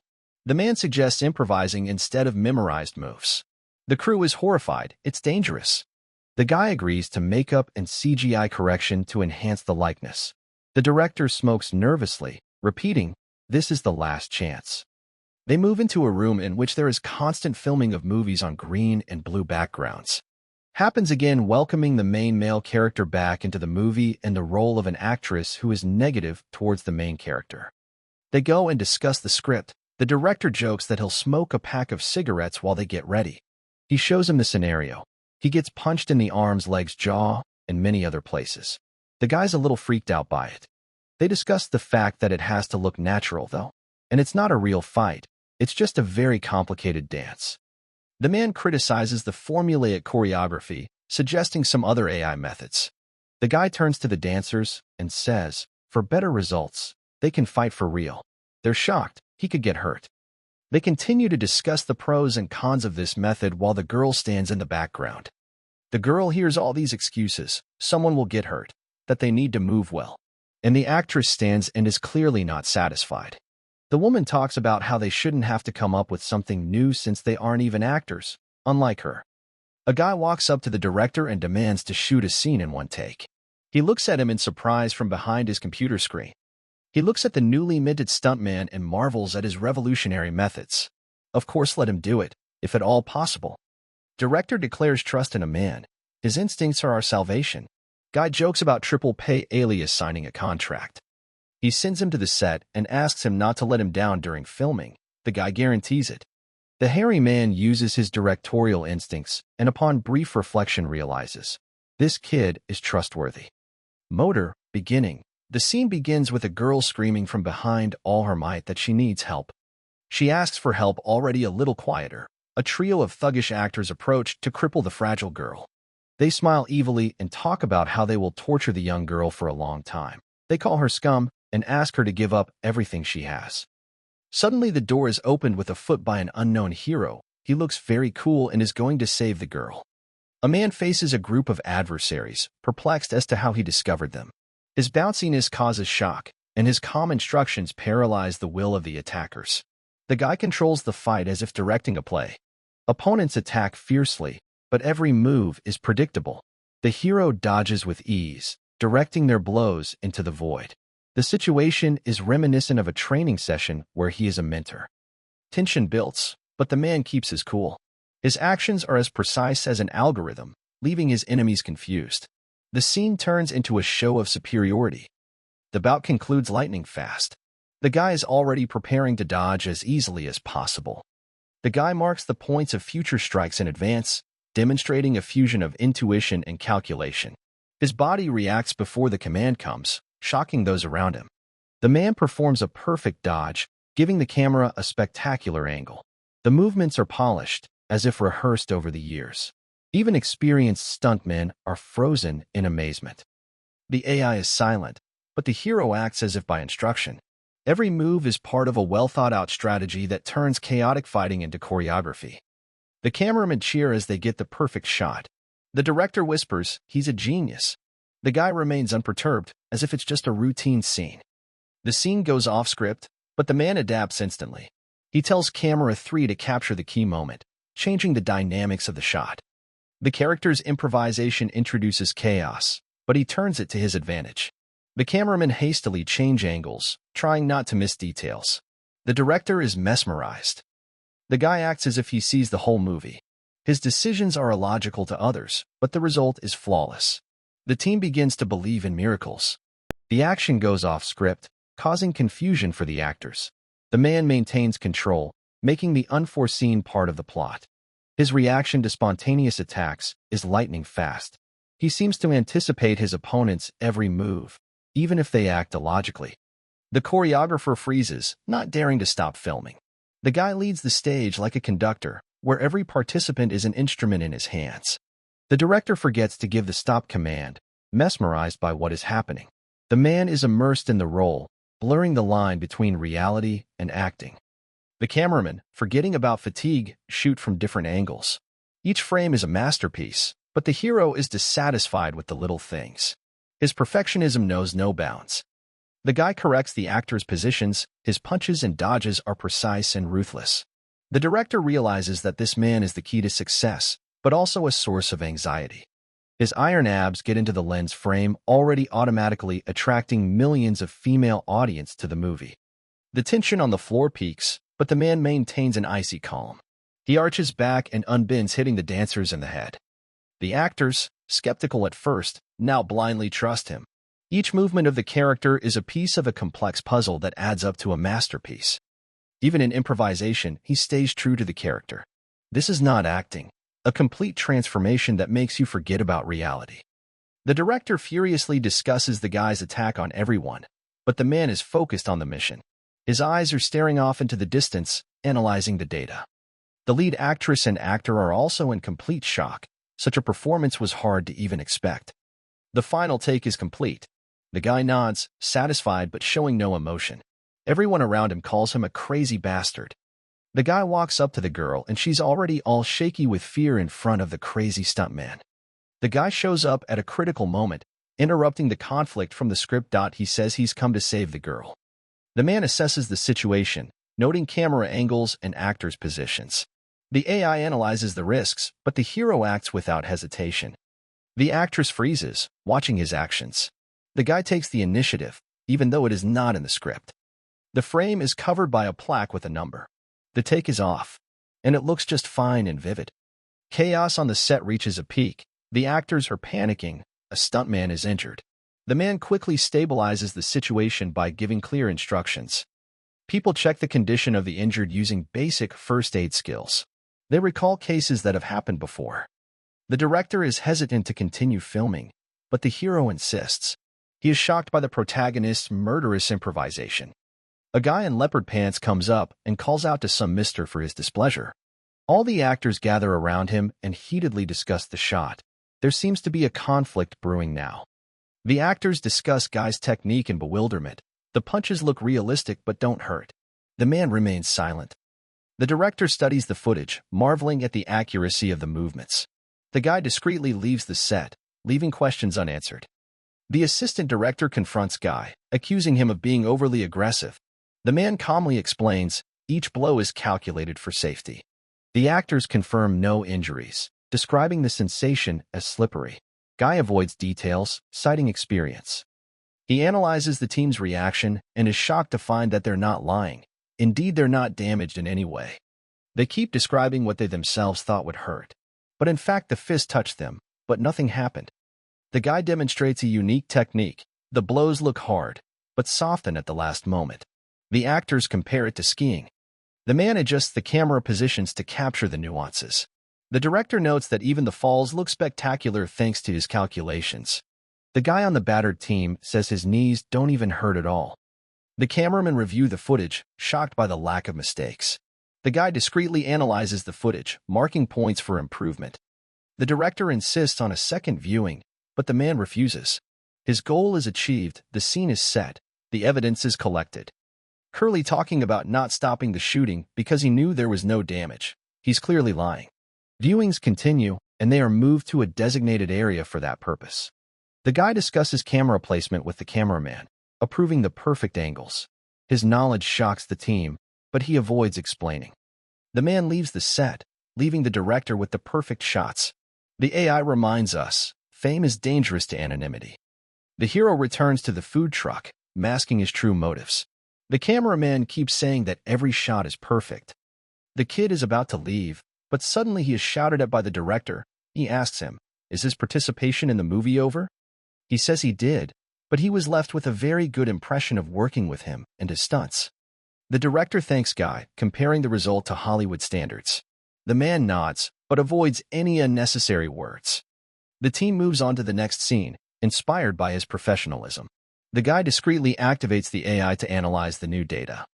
The man continues filming, eliciting admiration for the realism of his acting.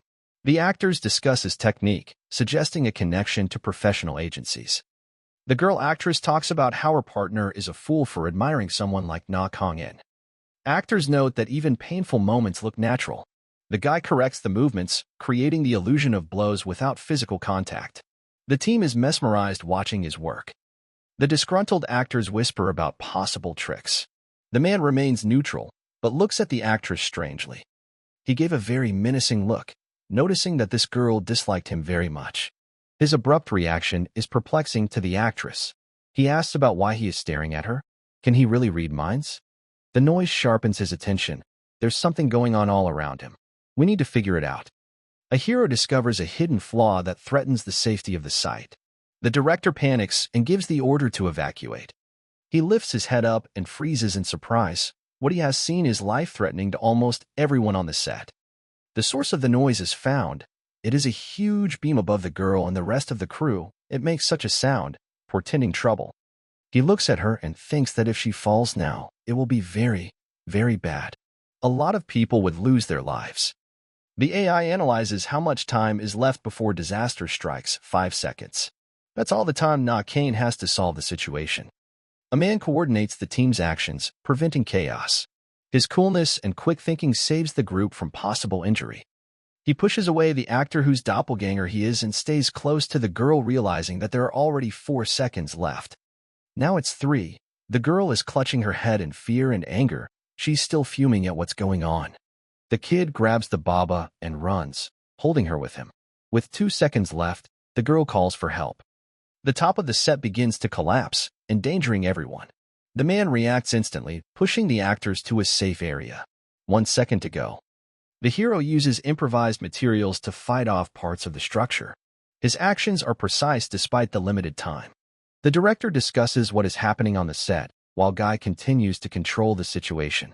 The team watches in horror at his dedication. The collapse of a large structure causes panic. A man directs people to the exits, avoiding the crush. His voice remains calm, inspiring confidence. The girl squeaks about how she's really scared. The hat is obviously not going to save her, and she realizes it. While this fool is yelling at the top of his lungs, the man selflessly chops off pieces of metal and tells the girl to be quiet. He fights off the iron flying at them and runs on with the girl on his shoulder. It looks cool and heroic. Suddenly, EE issues him a huge warning that there is more sickening danger waiting for him nearby. The AI is analyzing the environment around him and is now pointing out to him that a very large part of the building next to him is collapsing. The dust settles after the roof of the building abruptly collapsed straight down almost onto people. The director and the rest of the crew stare in shock at the spot where the young girl actress and the stuntman were. They peer into the fog and wonder if there is anyone alive out there. People are still questioning for an answer, but they walk in silence and the girl's red hair almost touches the ground. A guy walks out with an unconscious girl on his shoulder and feels like a total hero. She finally opens her eyes after what they went through with Kane, who rescued her right out from under flying debris. Suddenly a panic attack takes her and she breaks free, begging to be rescued. The guy says he's already done everything and she's alive. He teases her and talks about how she probably wasn't really expecting this particular outcome of events. She yells at him and says why didn't he throw her out of the rock fall radius as well, just like he did with the male actor. He says he saved her from the crash and falling debris of the building, and now she's better off recovering. A group of 2 people are standing right in the middle of the room, and finally the little girl asks what happened here. The guy explains to her for the umpteenth time about the building collapsing and him saving them. This surprises the girl. She finally realizes that Kong just saved her and Yu-chan from being smashed through or crushed by the iron beams. The actress folds her arms and tearfully thanks the guy for saving her. Kong, like a true Sigma, tells her to lie down and be quiet. She jumps off of him in a frenzy and scoots farther away in the distance, but still doesn't move far away. The guy who got dumped jokes about the protagonist doing it because of his resentment towards him, but Kong rejects this and asks how he feels. The director runs in and asks his actors if they're okay. Without them, the movie won't happen. A group of men talk about how they are okay. The men state that one saved the other. The director asks about the girl. She starts to speak, but hesitates as she looks at the protagonist. She feels strange emotions towards him. The girl looks at him and says she's fine. In her mind, she's thinking that maybe Kong isn't such a bad guy. The director breathes a sigh of relief. He's glad his worst doubts were not realized. He realizes that if everything had gone wrong, all 3 protagonists could be lying in their own blood without life. The head of filming realizes that together with the drug scandal, this situation would definitely destroy his movie. In his thoughts, the curly-haired man thanks Kong in. He considers him the cape-wearing hero who saved his fate in the movie. The assistant suggests that the director do a quick fix and finish shooting the scenes. The director yells at him, "What if everything collapses again?" Suddenly, one of the cameramen comes up to them and talks about how the cameras were on the whole time. They filmed everything. He decides right now to take and review these masterpiece shots that will clearly touch the hearts of the audience in the movie theater. In the video, they see the girl on the irks of the hero's boyfriend, who is making his way through a collapsing building with her in his arms.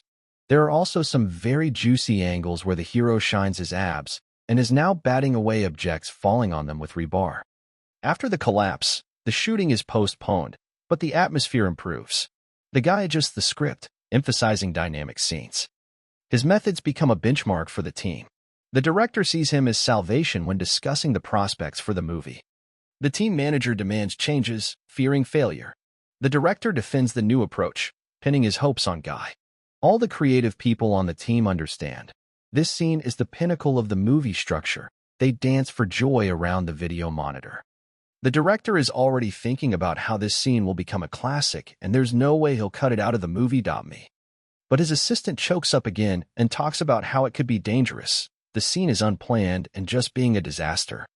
They discuss the fact that if the audience realizes this, a wave of heat will fall on the production of the movie.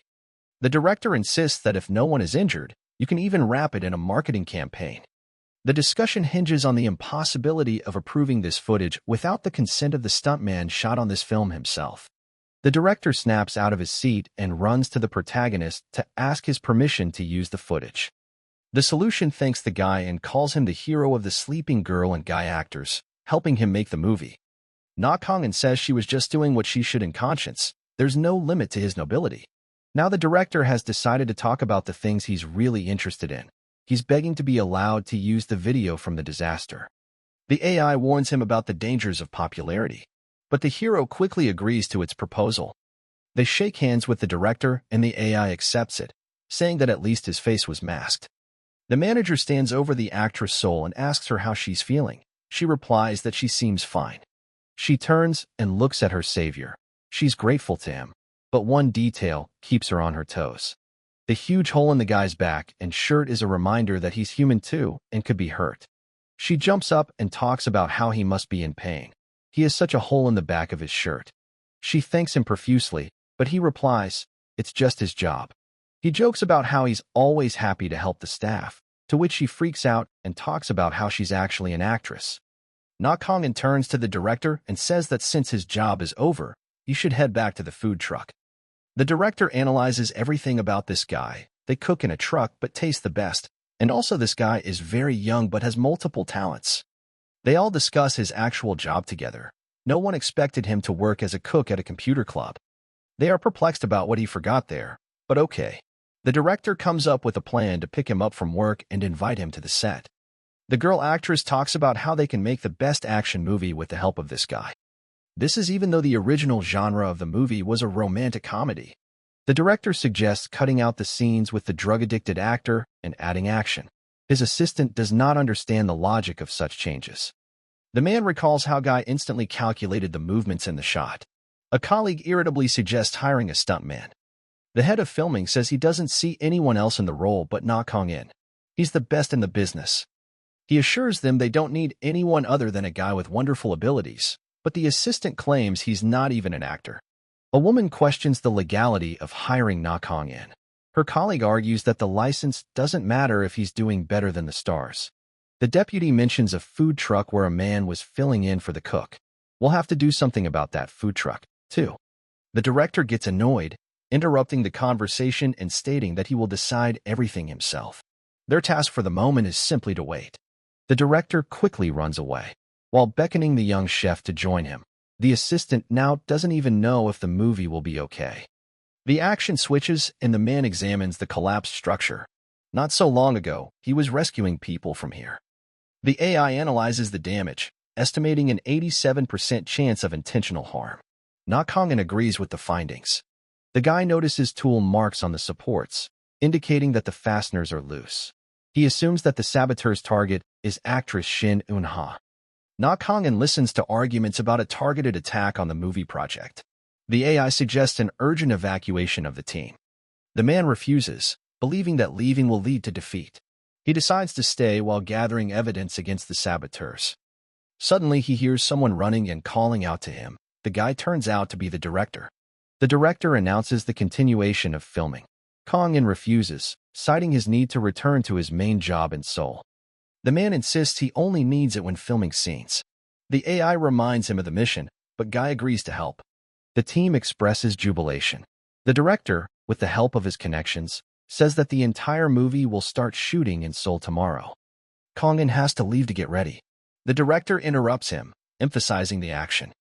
Na Kongan requests an advance payment. The director shows hesitation but agrees and approves, believing that funds will be found for the sake of his participation. A man suspects the ulterior motives of the sponsors. The AI analyzes the contract, finding the risks minimal and recommending acceptance of the offer. The guy signs the deal. The director rejoices in the joy of his new actor. After that, some time passes. The director brags to his colleagues about creating a masterpiece with his help.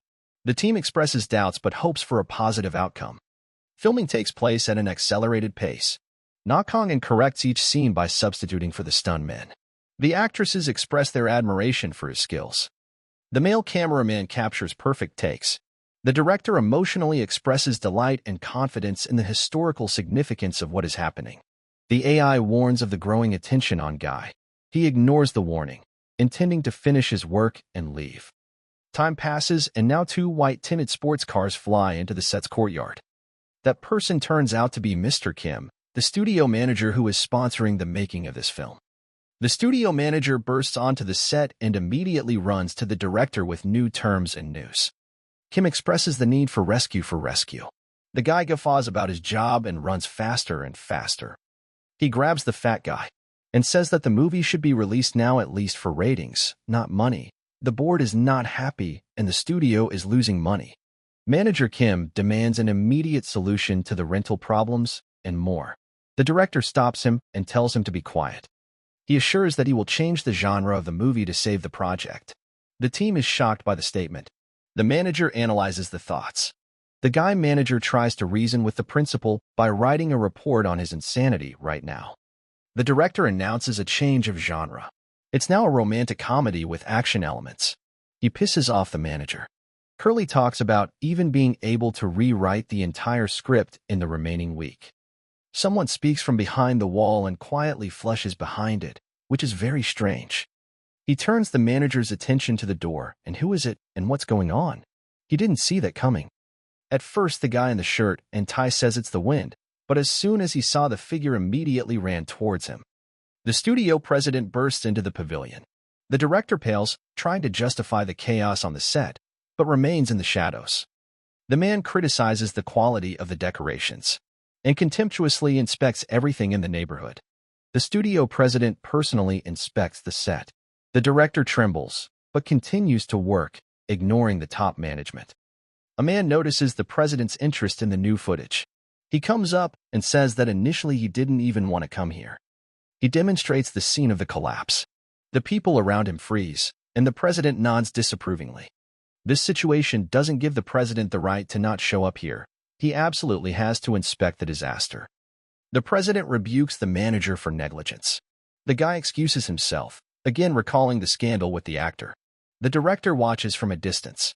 The man interrupts the argument by showing the data on sabotage. He also doesn't want the drug scandal to be remembered.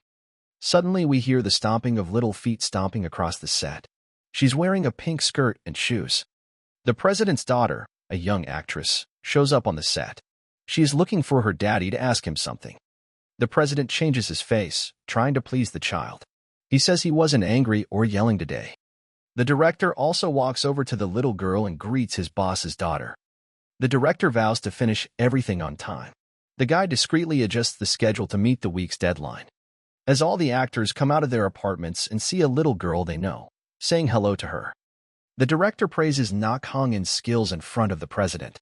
The man is skeptical, asking why no one has heard of him. The man shrugs his shoulders. The man in the suit indicates that he believes his choice in the young cook. He has always trusted him. The president demands a meeting with the secret weapon. The director leads him to a food truck where Nak Hong-in is minding his own business. The team is looking for Nak Hong-in for new scenes. They find him at a food truck where he is preparing a dish at the same time. The director begs the president to watch it. Soon it shocks them both. The president opened his eyes wide because what he saw was amazing. The guy cooks in such a way that his dish glows. He stares in surprise at the young guy wearing some kind of strange mask in front of him. The director is jubilant as he reviews his dish. A huge wave of the world's best rice is now being cooked right here and sold soon. A man discusses with the crew the guy's unusual role as a chef and stuntman. The director explains that the hero arrived by food truck, combining cooking with work on the set. Guy prepares a specialty dish of fried rice, causing amazement among the cast. His cooking skills become legendary. but his true purpose is disguise for the mission.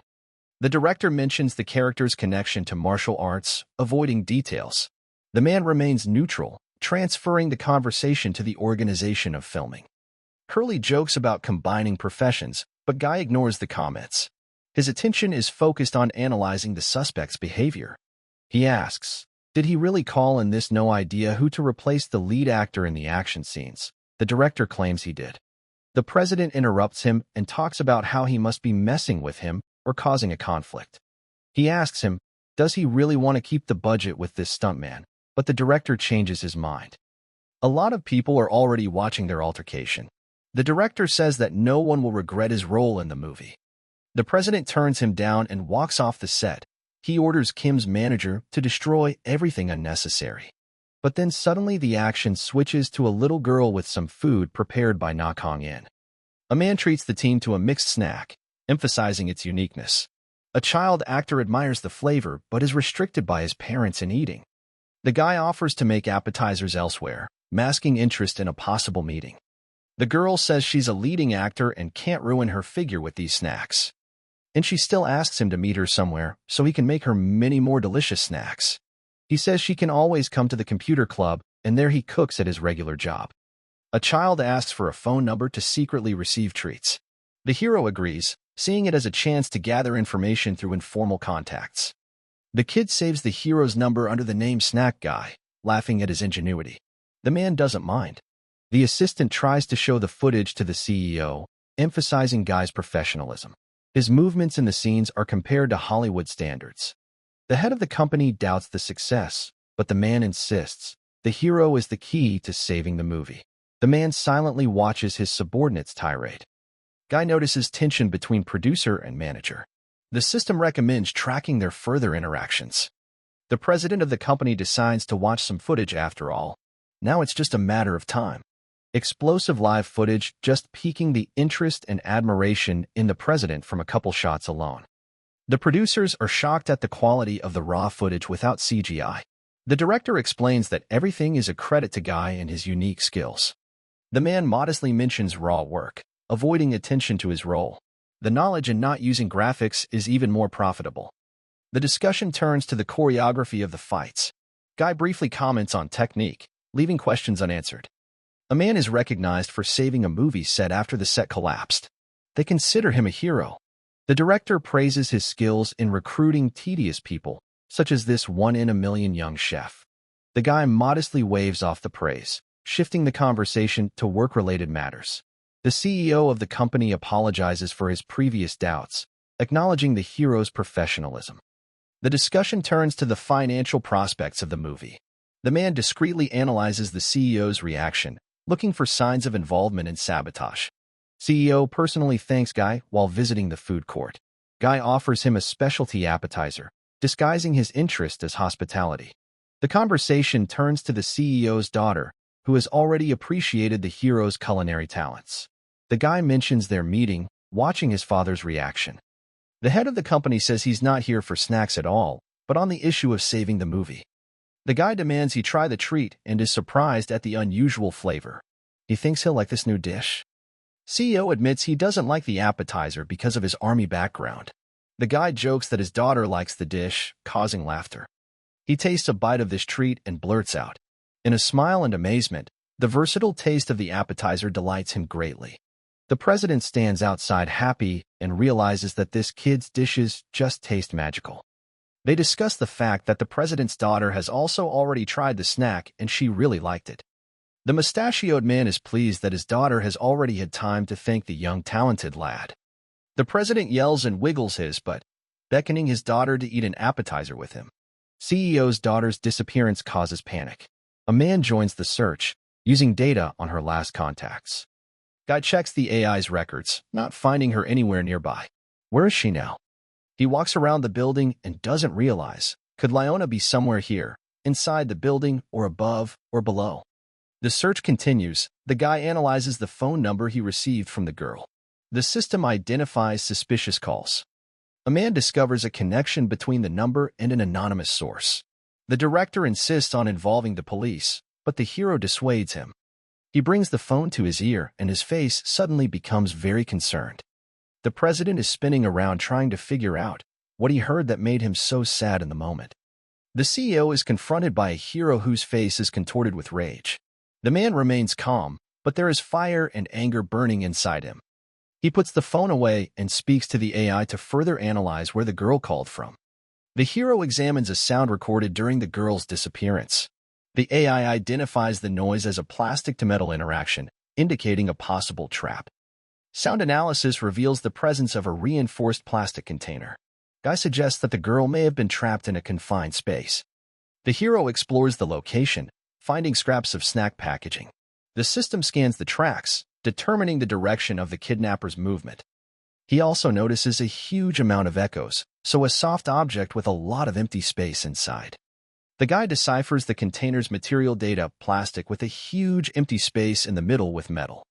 Suddenly he realizes that this place is a car. She was taken away from here in a car forcibly. The frame switches and we see the girl with her mouth tied up, someone nearby discussing the fact that they shouldn't have given the captive a cell phone. The kidnappers panic as they discuss the unexpected call from Snack Guy's number. The guy uses the phone to find them. They get to some line, and the main one of them orders everyone to get out and take the little girl with them. The frame switches back to the protagonist. The president of the firm asks him what he heard there. He asks him to simply explain what happened to his daughter. The silence makes him even more nervous.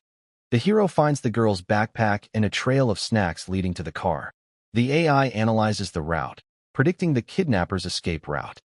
He's on the trail and he's already reached the place where the girl was stolen from. In the middle of the day, freaks. The man fakes a car engine, denying the criminals the opportunity to escape. The system alerts them to their hiding place. The guy activates all his ID chips to prevent the kidnapping of an innocent girl. He starts running very fast, breaking off without ever explaining anything to the president of the company. CEO discovers his daughter's backpack, freaking out. Something seems to have really happened. He stares after the protagonist, not understanding how this could happen in today's world. The driver looks ahead and sees our protagonist in front of him, aiming to punch himself through the windshield. The guy inside, the gang leader, makes the driver not just wait, but step on the gas and crush this asshole. A man pursues the kidnapper's car, ignoring their attempts to escape. His actions are calculated with precision, despite the seeming risk. He looks at the sign and realizes it would be the perfect weapon. EE agrees with him. Na Kong-in pulls out a sign and takes it in his hands like a huge, powerful spear that can stop a car. The guy approaches the car using his knowledge of the vehicle's vulnerabilities. The AI highlights the point of impact, the engine that needs to be disabled. The criminals increase their speed and panic, but the hero maintains control. His goal is to prevent them from escaping without harming the hostage. The gang leader orders a subordinate to move even faster in order to keep this asshole from getting to them. A little girl looks at it and is very sad. She hopes her friends can save her. The kidnappers mistakenly believe that the hero has given up the chase. Their self-confidence allows Guy to stealthily shorten the distance. The man analyzes the driving route, predicting the maneuvers of opponents. The AI detects the car's movements, allowing it to catch up with them. The kidnapper guy looks out the back window and sees in it the reflection of a man in a green Hawaii flying toward them. He jumps on the roof of their car, taking all the fucking kidnappers by surprise. He prepares to pierce the roof. Na Kong-in is waving his sign. It's like it weighs nothing and prepares to hit the roof of the car with it. The appearance of a man in front of a car causes chaos among the criminals. Their attempts to run him down are futile. There's a breach. The guy uses improvised means to create obstacles. The AI calculates the optimal angle of attack, minimizing the risks for the hostage. The criminals lose control of the vehicle, and the car starts to drive incomprehensibly. The man disarms them, keeping his cool. The AI shows the host the engine's point of vulnerability. Its knowledge allows the protagonist to immobilize the car in a single blow. He raises his iron rod and aims for a sharp strike on a point under the hood. The criminal's final attempt to throw the man down fails. His grip and calculation prove stronger than their desperate efforts. The guy disarms the driver, forcing the guy to stop. The AI locks up the car's systems, bringing the car to a complete stop. The criminals are apprehended and the hostage is safe. The hero looks haughtily at the criminals, leaving a mystery for all who witnessed his actions. But the guys don't give up hope. The ringleader commands again, and now says that they need to move backwards to take down these pursuers. And they do it. With one tap on the brakes, the guy flies away. The perps almost have the upper hand. The little girl looks at the boy and realizes that her meager hope for a happy future has dissolved. At the base of filming gathered a lot of people watching from the side of the town in Agora, on which the action takes place. The names of the protagonist and the girl are particularly resounding. Now it's unclear how they can get the girl back to themselves. A guy yells angrily at his interlocutor, clutching the steering wheel. His face is contorted with anger, with a blurred landscape in the background. The man sharply applies the emergency brake. The car swerves, pushing the savior away. He's flying through the air and realizes that if he doesn't do something cool and risky, he's going to die right there. In the end, the kid lands clear as a superhero on 3 anchor points, legs and arm. He lifts his head and looks at the little girl's kidnappers with rage. He's ready to kill all 3 of them. The AI says he locked the car's brakes. He didn't even know he could do that. The girl looks at him with admiration. The head thug orders the driver to move forward and he agrees and says he'll do it all now. But the car stands dead weight, not moving backwards or forwards, only a hole shining in the roof of the car. The man in blue asks, "Why are you standing there?" The driver says that the car is not working. It must have broken down. They look at the hood and realize Na Kang-in was originally aiming for the right department under the hood to immobilize the car. The man in charge slaps his subordinates on the back and tells them to go kill this guy. He himself promises to stay here in the car and make sure this little girl doesn't go anywhere from him.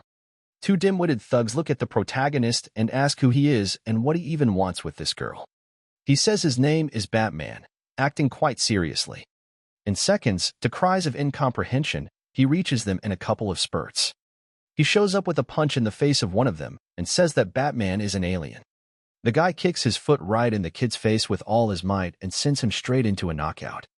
In a couple moments, the hero moves behind the second thug's back and stops on the hood of their car. The fat guy with the knife realizes he can't even follow him with his eyes at this speed. For this ineptitude, he pays with his jaw, which is knocked off by the main character with a blow from below. Now he stands and all he has in front of him is a car and 2 nearly dead bodies lying on the muddy ground. He walks over and looks through the glass, at which time the ringleader is very much afraid and huddles in the corner of the car. Out of fear, the guy jumps away from the glass, exposing the brave little girl's face. They chat through the glass, and the protagonist warns him that he will save her today at any cost. She looks up to him. She looks at him with hope and believes every word he says. He is a true idol to her. Now Na Kang is having a dialogue with the AI and asks what he should do to elevate her from the machine. The man devises a plan. Lure the enemy away from the car to reduce the threat to Minji. The guy offers to retreat 15 meters, giving the illusion of safety. The enemy temporarily stops attacking, but remains alert. Tension is rising. It is necessary to act until the enemy reinforcements arrive. Minji tries to leave the conflict zone, but the way is blocked. The AI analyzes the terrain, identifying optimal points for maneuver. The man adjusts his position, preparing for the next step. The enemy hesitates, hesitating to attack first. The guy uses the pause to regroup his forces. He finally decides to go out and carry the girl behind him. The first point of the plan is accomplished. The kidnappers threaten to kill him, forbidding him to call the police. His voice shakes with rage and fear. A man demands that the car be handed over to him, warning of the consequences if Minji is harmed. The kidnappers scoff, but lose confidence. His father talks about how any unnecessary movement will destroy not only him, but his entire lineage up to the 10th generation. The guy is laughing insanely with grief. He definitely doesn't seem to be in over his head. The argument about calling the police escalates. The woman insists on a secret message, but the man doubts their promptness. Guy suggests delivering transportation to enemies to reduce the risk of escape. AI warns about increasing the chances of rescuing the hostage. The father pulls up and offers to let the guy get the car he needs to escape. Just have him give his daughter to him. Minji screams, begging her father not to come any closer. The kidnappers demand that they raise their hands and step aside. They carefully approach each other, but the father can't stand it and starts running towards his daughter. Minji's father tries to intervene, but is threatened with immediate reprisal. His face is contorted with despair.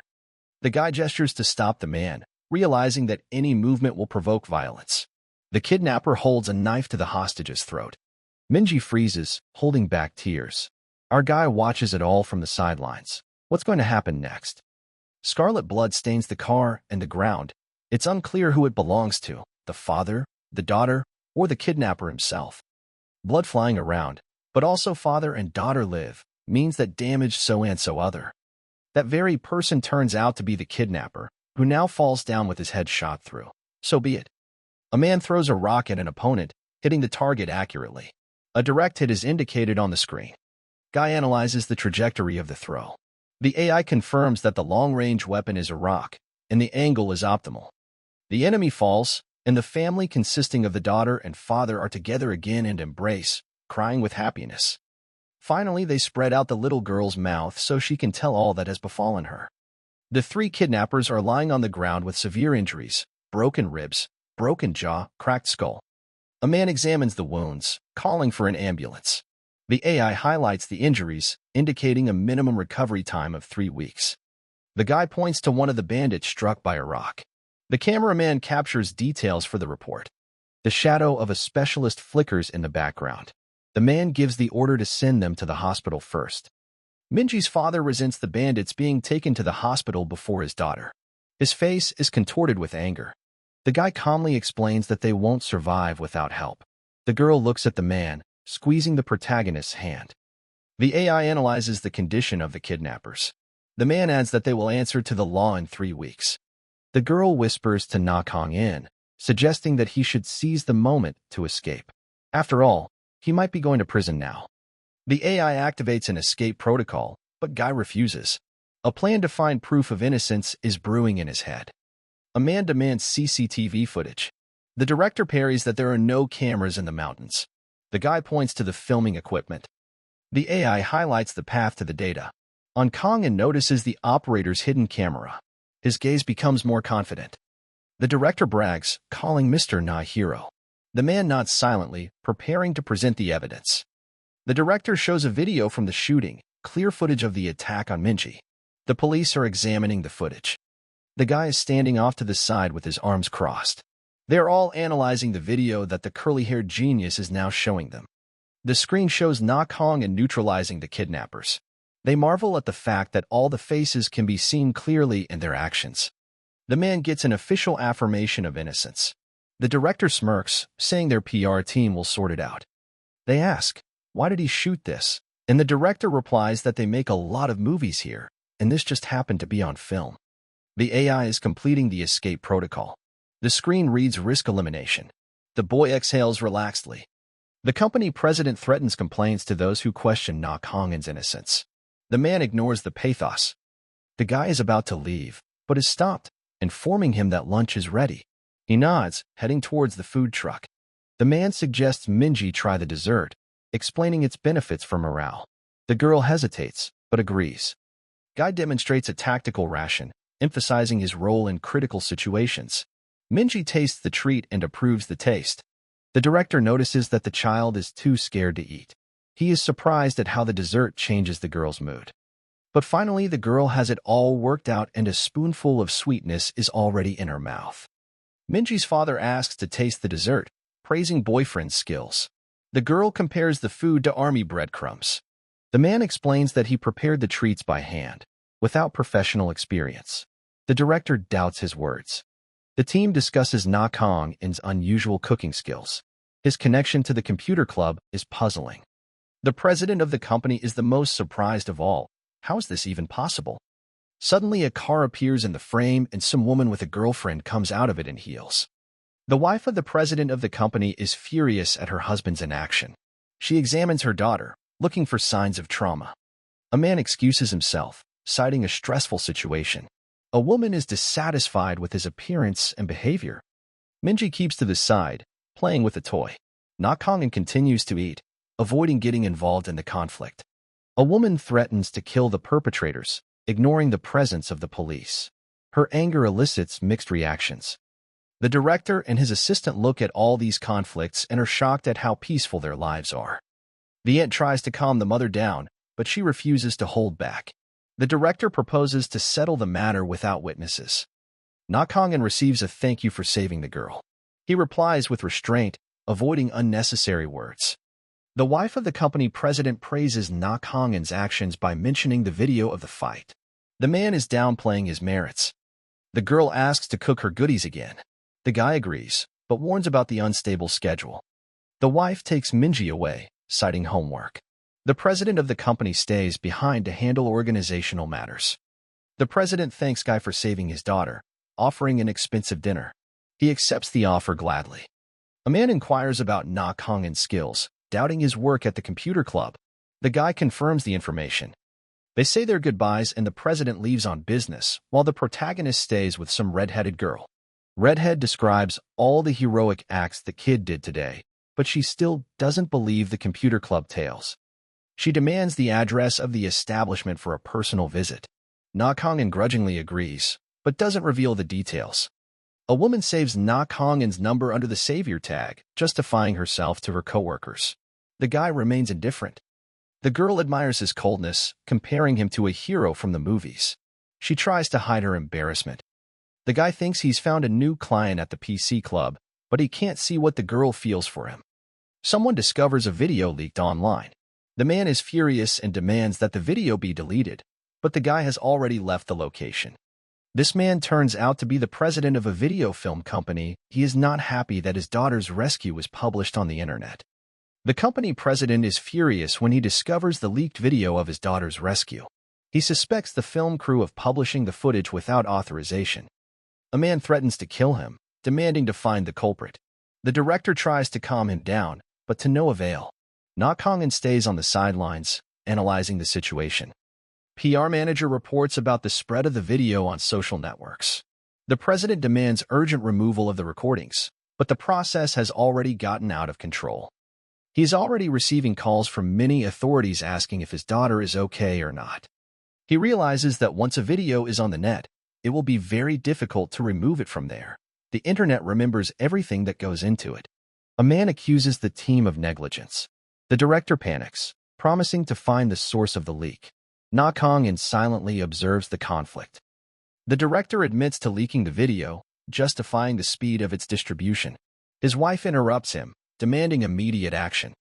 A man threatens to fire everyone involved. Na Kongin checks the data through AI, discovering traces of a child's account. The director's wife talks about how it was his daughter Minji who posted the video online, which puts the solid man in a stupor. It turns out that Minji uploaded the video after being impressed by Na Kongin's exploits. Minji thinks he's a movie hero and wants the world to know about him. The director is confused and makes excuses to his wife. The man is disappointed, but softens when he recognizes his daughter's motives. Suddenly, the fat director appears and calls out to the presidente, asking if he is distracting him too much. The director tries to discuss something very serious, but the director's irritation takes over and he pounces on him a bit. Online, the video is perceived as a movie trailer. Viewers discuss the realism of the stunts, comparing them to Hollywood standards. The club kid says they clearly used the montage in marketing. The girls just marvel at the role of the guy they don't know. They're about to go to a movie with a friend and a kid with glasses tries to join them as a third extra. Viewers are debating whether Na Kongin is in the video, with some noting the resemblance and others questioning the poor quality of the footage. They think about the fact that of course there are similarities, but it's unlikely that Na Kongin will star in a movie like this. The employees are demanding the man's return to work. He's been missing for a long time and they're bored without his presence. The action switches to Na Kongin being in some sort of battle state with a lot of people around. He fights off his attackers with his legs while pulling off amazing and beautiful stunts and kicking them spectacularly. He sees someone trying to attack him from behind and promptly runs up to him. Na Kongin quickly turns around and kicks the guy with the revolver who tried to kill him with his foot from underneath. Enemies are over and a guy walks up to a red-headed girl, who he just saved from a bunch of angry men. We recognize this redhead as a girl actress. Turns out it was all just a movie shoot. The crew checks the equipment after the incident. The director praises the cameraman for the quality of the action scenes. An actor and a stuntman switch between them. Now the lead actor turns out to be the guy in the t-shirt and cap, and he hugs the actress, talking about how she's a princess. The director announces the end of the take and thanks everyone. They did a good job, and the scene came out great. The director praises the perfectly shot scene with Na Kongin, but notices the oddities in the actress' looks. The head of the set says that when the girl shifts her gaze from the stuntman to the actor, her gaze becomes less interested. Now the director runs up to his chief stuntman, who is already chatting with the director. The man confirms the completion of the shoot and asks about the future schedule. He is told that the next take is scheduled for tomorrow. The leaked video of Minji's rescue is discussed. The AI records its distribution in local and foreign media. The president of the company analyzes the consequences of the leak. The video was mistaken for a movie promo, which saved the project's reputation. The man admits that the publication may have hurt his daughter, but agrees with the current strategy. The director thanks Na Kong-in for finishing filming early. AI highlights positive reviews online. The guy remains indifferent, checking the data for the next shooting. The team celebrates their success, but Na Kong-in is already heading for the exit without participating in the discussions. Actress Shin Eun-ha is changing her role slightly due to changes in the script. She is now the lead actress. The director invites Na Kong-in to dinner, recognizing his contribution to the growth of her role. Everyone else asks, why just him? The man politely declines the director's offer and says he has a movie to edit, but agrees to have dinner with the crew. Now they move to a restaurant. The guy mentions similarities to expensive restaurants. The guy also talks about how the drinks here are pretty good too, but his interlocutors do not please him. At dinner, the actors argue over who will pour Na Kong-in's drink. The man remains neutral, avoiding getting involved in the conflict. The female actress insists on a personal thank you, but the director refuses the argument and takes matters into his own hands himself. The hero looks at his drink and listens. The way the director tells him that he always dreamed of being a movie director. A man talks about his failures in independent filmmaking. He admits that family connections helped him stay in the industry. Na Kong-in listens silently, analyzing the sincerity of the words. Even the fighting actors fixate on the mention of the director's father's company, a manufacturer of military equipment. The man avoids comment when it comes to financing the movie. The director is reluctant to acknowledge the role of inheritance in his success. The director reveals the details of the deal. He pledged shares in his father's company to finance the movie. The failure of the project threatens him with serious consequences. Na Kong-in notes that Cheol Engineering is known for outdated but reliable military designs. The man avoids discussing the director's personal risks. The man jokingly mentions that his father might take a golf club. The guy turns the conversation to food, showing indifference to financial details. He invested 10 billion won in the movie. The cast discusses the connection between the movie's failure and the company's stock. The director jokes that the drug incident ruined the box office projections. The lead actor says he'll probably get lucky and the movie will shoot, bringing in even more money. The director ignores the speculation by tasting the sake. He realizes now that it was a big gamble. The man avoids questions about introductions to the company. The guy changes the subject, praising the quality of the tuna. AI provides data on Cheol Engineering. The company produced obsolete machinery that is still in use in 2082. But despite the usage, the cessation of production was in 2024, which is the year they are in now. Na Kong-in asks clarifying questions about the termination of production. The director is unable to explain the reasons, putting the blame on unforeseen circumstances. The guy comes up with a conspiracy theory against the movie. He doesn't understand how a successful company will cease to exist anytime soon. A man notices a connection between the sabotage at the site, Minji's kidnapping, and the company's operations. AI confirms anomalies in the data. The scene cuts off at the hint of a continuing investigation. Soon all will be clear.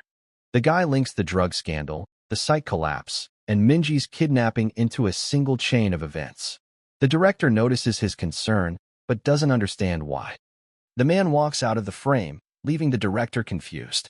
He mumbles, "I'm not the problem, Mr. Lee is." The guy admits that the failure of the movie will jeopardize his father's company stock. His attempts to maintain control seem naive. Guy notes that the situation is more complicated than it seems. AI captures hidden financial risks associated with pledging shares. The man avoids direct comment, but his silence indicates the seriousness of the situation. The director taps his fingers nervously on the table. Na Kong-in recalls the set collapse in Gangwon-do. His suspicions of sabotage are confirmed by recent events. The guy mentions signs of tampering on the structure. The AI analyzes the wreckage, but forensics finds no clear evidence. A man links the actor's arrest at a party to drugs and arson in Seoul. The director denies the connection, writing it off as a coincidence. The guy ties it all together, talking about how he's sure of it. It's just that he hasn't shown them all the evidence yet. The director denies the connection between the police raid and the reshoots. His confidence weakens at the mention of the plan and contingencies. The guy asks a provocative question: what if the incident had happened before the premiere? The man turns pale, realizing the magnitude of the threat. He's modeling a release failure scenario. The director is at a loss for words, and the actors are downcast in general. A man draws a gloomy scenario. The failure of the movie will lead to the collapse of the company and loss of shares. The director realizes a little bit. Guy points out a vulnerability in the scheme. The conspirators can attack his father's company through his mistakes. The director trembles as he imagines his father's reaction. Na-kong coldly remarks, "Father's company can also be taken out through the director." They all continue to discuss what the young cook and stuntman have discovered. It is now clear to everyone that absolutely everything is not clean. Guy reveals the true purpose of Minji's kidnapping: to rob the director of his sanity and seize control of Cheolin Engineering stock. A man in a rage denies his involvement in visiting the site on the day of the collapse.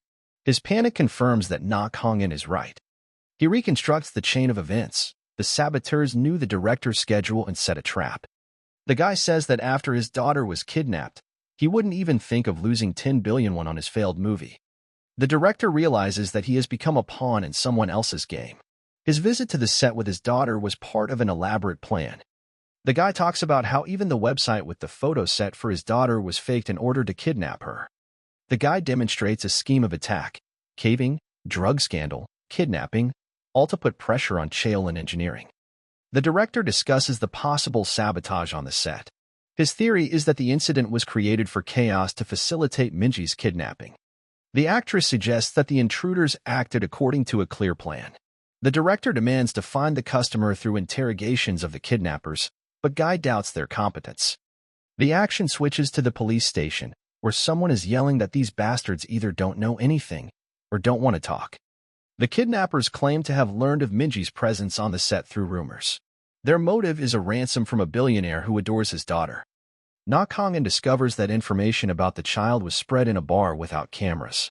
The director demands to check the place, but the traces have already been destroyed.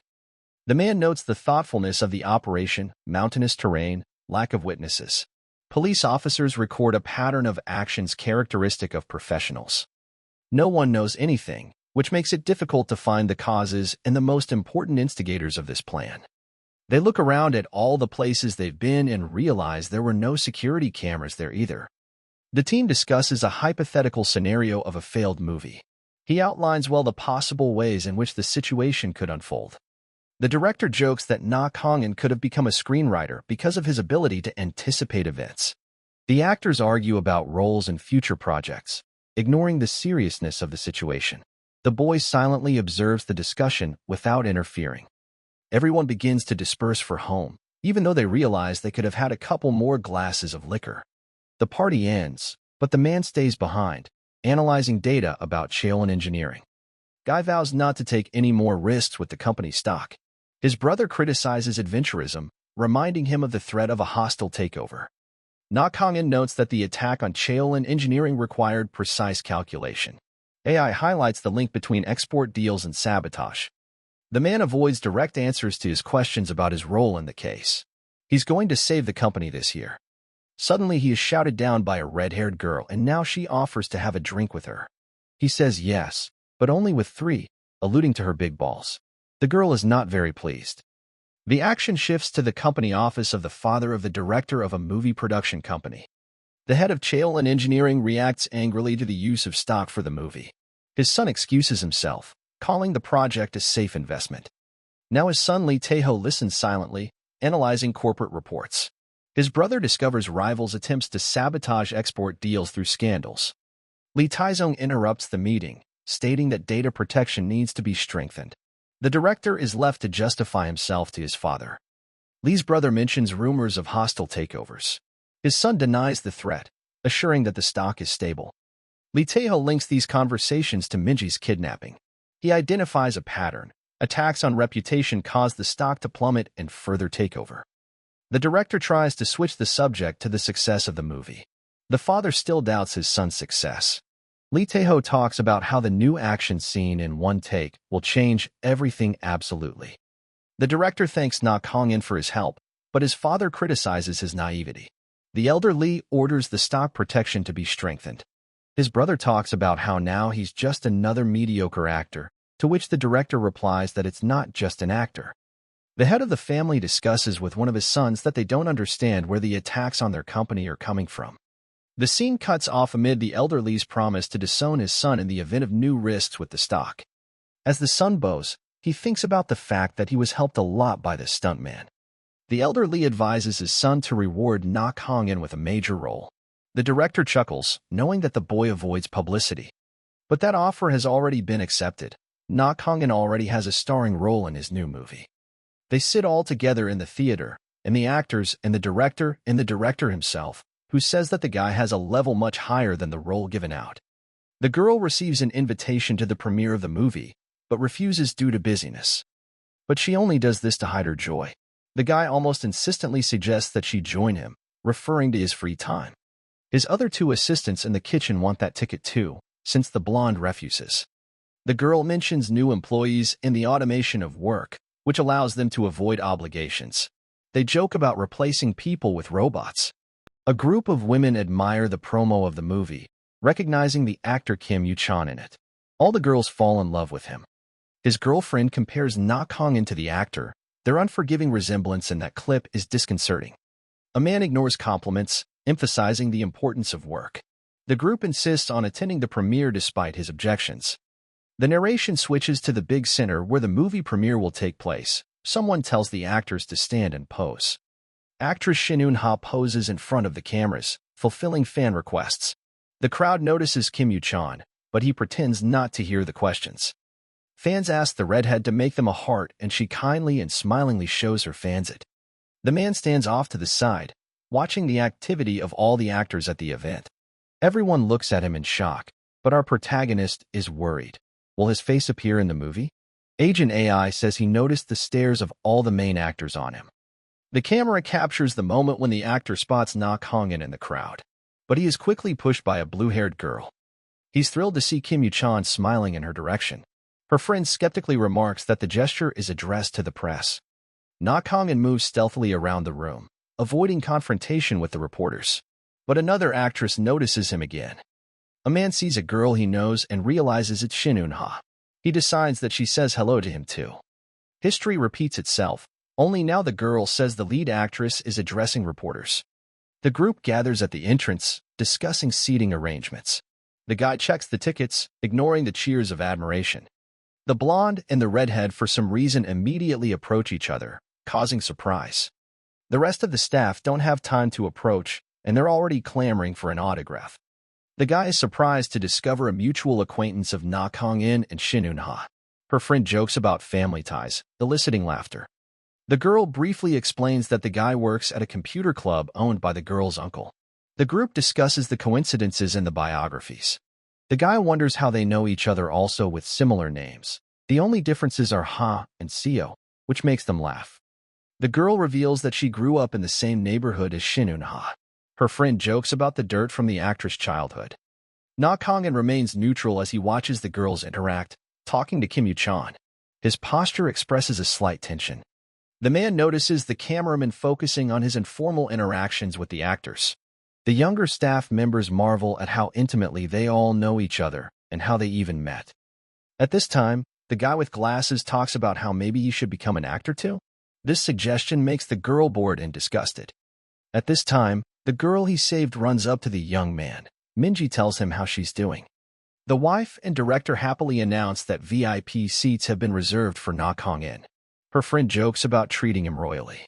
A man refuses a special seat because he already has a ticket. The director says to leave it empty because he is the main actor. People in his entourage behave wildly, squabbling over a locale with a famous person or actor. Now everyone is seated in the theater and ready to watch the new movie properly. The director invites Na Kong-in to join the gratitude scene. The man refuses, citing his reluctance to be publicized. The guy reminds them that his role was a minor one, and retires to the auditorium before the movie starts. The group discusses his modesty. The director talks about how a movie only premieres once, but okay, his wish is law. Without it, there would be no movie. The movie starts and the audience's eyes are fixed directly on the screen. It's about to happen. Even the computer club staff sit quietly and still, preparing to have an enjoyable time. The audience in the cinema hall gasps in amazement at the unexpected plot twist. The climactic fight between the protagonist and the antagonist flashes on the screen. The guy watches the audience's reaction, noting the unusual involvement of the audience. His companions whisper, admiring the quality of the action scenes. The man notices the cameraman capturing the emotions of the viewers for promotional materials. Na Kongan remains unfazed as he analyzes the editing decisions. After the movie ends, the first person stands up and starts clapping for those who made this wonderful movie. The audience in the movie theater stands up and claps and shouts, marveling at the quality of the movie and the story. They are grateful to the people who made it. The guy thanks the crew for their work, emphasizing their contribution to the success of the movie. The screen shows footage from the shoot, including some risky stunts. The audience can't come away from the fact that the movie was great for a long time, 2 hours passed unnoticed, and the genre is very unusual. The director announces the start of the question session. Almost all the actors stand on the stage and wait for the next actions of the head. At the press conference, the director admits that the scene with the collapse of the scenery is a real incident. The journalists are actively recording his words. The man emphasizes that no one was hurt and the material was used with the team's permission. The audience reacts with a mixture of admiration and bewilderment. Na Kongan analyzes the possible consequences for the reputation of the project. His companions discuss the ethics of such a decision. The director passes the word to the cast, but Guy stays behind the scenes, refusing to comment. A journalist asks Shin Eun-ha about her psychological trauma after the incident. After all, it may well have left a mark on her. The actress assures that she feels good thanks to the prompt rescue. Some of the crew came to her rescue. Now journalists are asking the lead actor about whether he was the mysterious savior. The man jokingly calls the food truck worker Uncle the hero, shifting his attention to Na Kongan. He's a little annoyed at being called Uncle. The actor goes on to reveal even more details about the similarities in their build, as well as the fact that he then called him out for his role as a stuntman, the guy mentally asking him not to look here. The audience slowly ebbs and flows, still discussing all the positive and some controversial aspects of the movie. Contradictory opinions appear in the network. Some praise the film, others criticize the rush of production. On the forum, users argue about the quality of editing. A man reads the comments, noting the growing popularity of the project. The AI detects a spike in mentions of Na Kongan in the context of stunts. The girl at work is jubilant to see the rating of their movie on the first position. The guy remains indifferent, checking new tasks on his phone. He asks, why does she call the movie her own? She says that for her, the lead actor is like family. The girl suggests that Na Kongan become an actor, admiring his hidden talents. Na Kongan says no, citing that he's busy at the computer club and other things. The girl laughs and says a guy like him can't have serious business, but still, what kind of business? The guy mentions a mission for the Earth Alliance, but the interlocutor doesn't take it seriously. Their dialogue is interrupted for the time being. She looks at him puzzled, can't tell if it's true or not, since the guy's face doesn't reflect a fraction of sarcasm. She gets behind him saying that yes, she believes him, of course he's saving the Earth. The director of the company that made the movie appears in the frame and laughs loudly, rejoicing at the success of his movie. The action shifts to the company's office, where he and his director friend rejoice in their achievements in movie making. The director assures his friend and business partner that there was no chance of not satisfying the audience. The director says that the movie will soon garner 10 million reviews and the dream director will become a hit director. The man admits that in the first days the movie theaters were empty, and so now he is very happy. All the halls are packed. The director wants to make the next movie all action war. The man says that Son seems to be working with romance, but the man replies that he has a trump card up his sleeve. Director Sung offers Na Kongan to direct a blockbuster movie with a generous budget. He's sure the guy won't turn down the lucrative deal. Lee talks about how he should have talked to him first before making a blockbuster and worldwide hit, but he likes the idea. The director asks, did Son call the young guy, to which the director insists on calling him immediately. Na Kong-in gets a call on his phone and looks at him in bewilderment in his work uniform. An unknown number is displayed on the screen, and the guy, in order not to be discouraged by strangers, resets it. Billboards appear on the facades of buildings, creating publicity for an already successful movie.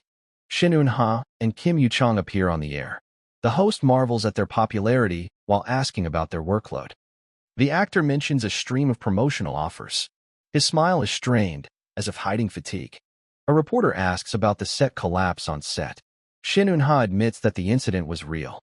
The actress praises the stuntman who saved her from the metal beams. Without him, neither the movie nor she would be alive. The man looks away in embarrassment. He is asked where he was at the time. He says he was just picked up and thrown off the site so he wouldn't get pelted with debris. Girl jokes about the professionalism of the food truck guy. But even without special skills, he's amazing. Kim Yoo-chang talks about the stunt of stopping the car. The viewers can't believe that the scene didn't use computer graphics. They don't remember a scene inside the movie, and so the guy closes his stupid mouth and thinks what to do. The actress tries to change the subject by praising the stuntman's cooking skills. Her voice trembles with excitement. Live on air, viewers demand an explanation about the car stunt. The chat is filled with questions and emoticons. Both actors realize that they seem to have screwed up on live TV. His face is contorted with fear of failure. The director panics and calls the team into an emergency meeting. He says the guy's a complete idiot. He's in a room with a marketer from Ticho Entertainment. He realizes that they clearly need to do something. A man discusses with his team to postpone the release of information 20 days earlier. His colleague panics, suggesting alternative solutions. The interlocutor's voice sounds insistent, demanding immediate action.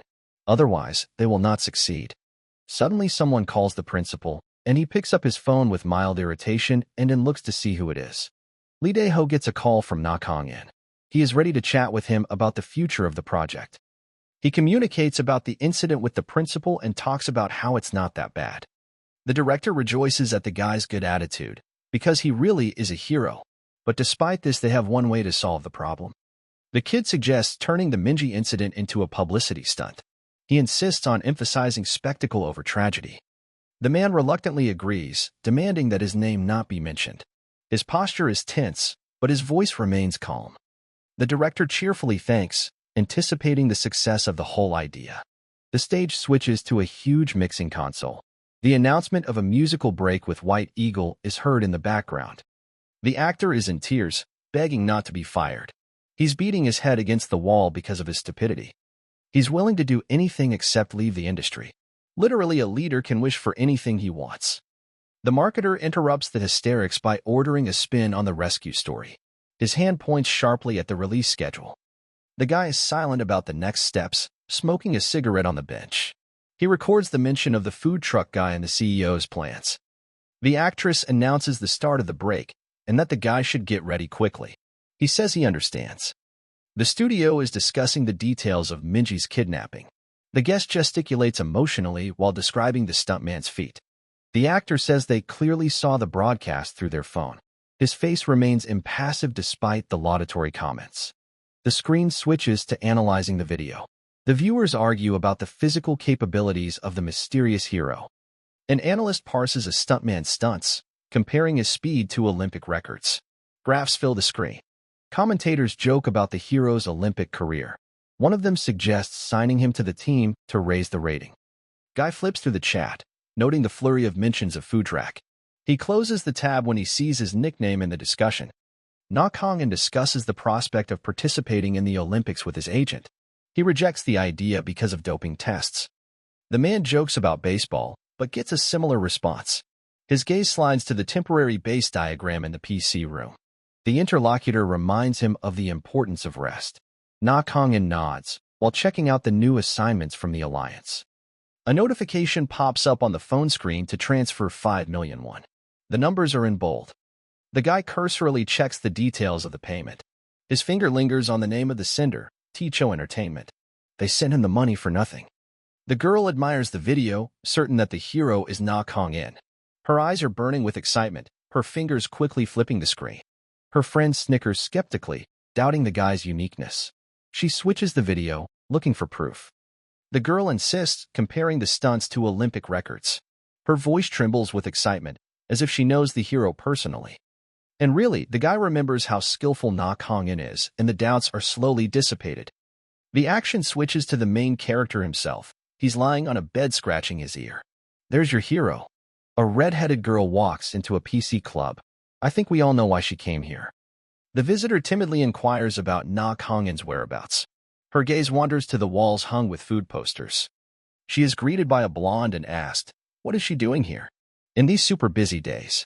She says she wants to talk to Na Kong-in. The girl says he's right there, lives in his room upstairs. The girl asks why Na Kong-in is living in a computer club. Her eyebrows are raised in mute question. The receptionist shrugs, mentioning the temporary circumstances. Her gaze slides toward the closed door. Her friend jokes about living together, eliciting laughter. Her hand involuntarily touches her hair, masking her embarrassment. The guy at the door hears the conversation but continues to set up the equipment. His fingers are rapidly typing the code.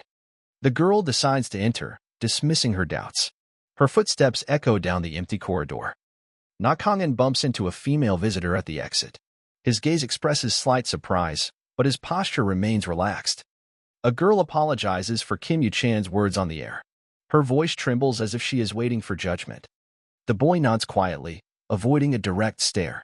He smiles and is active, masking his fatigue. She says the guy who turned in his story got his ass kicked hard at home.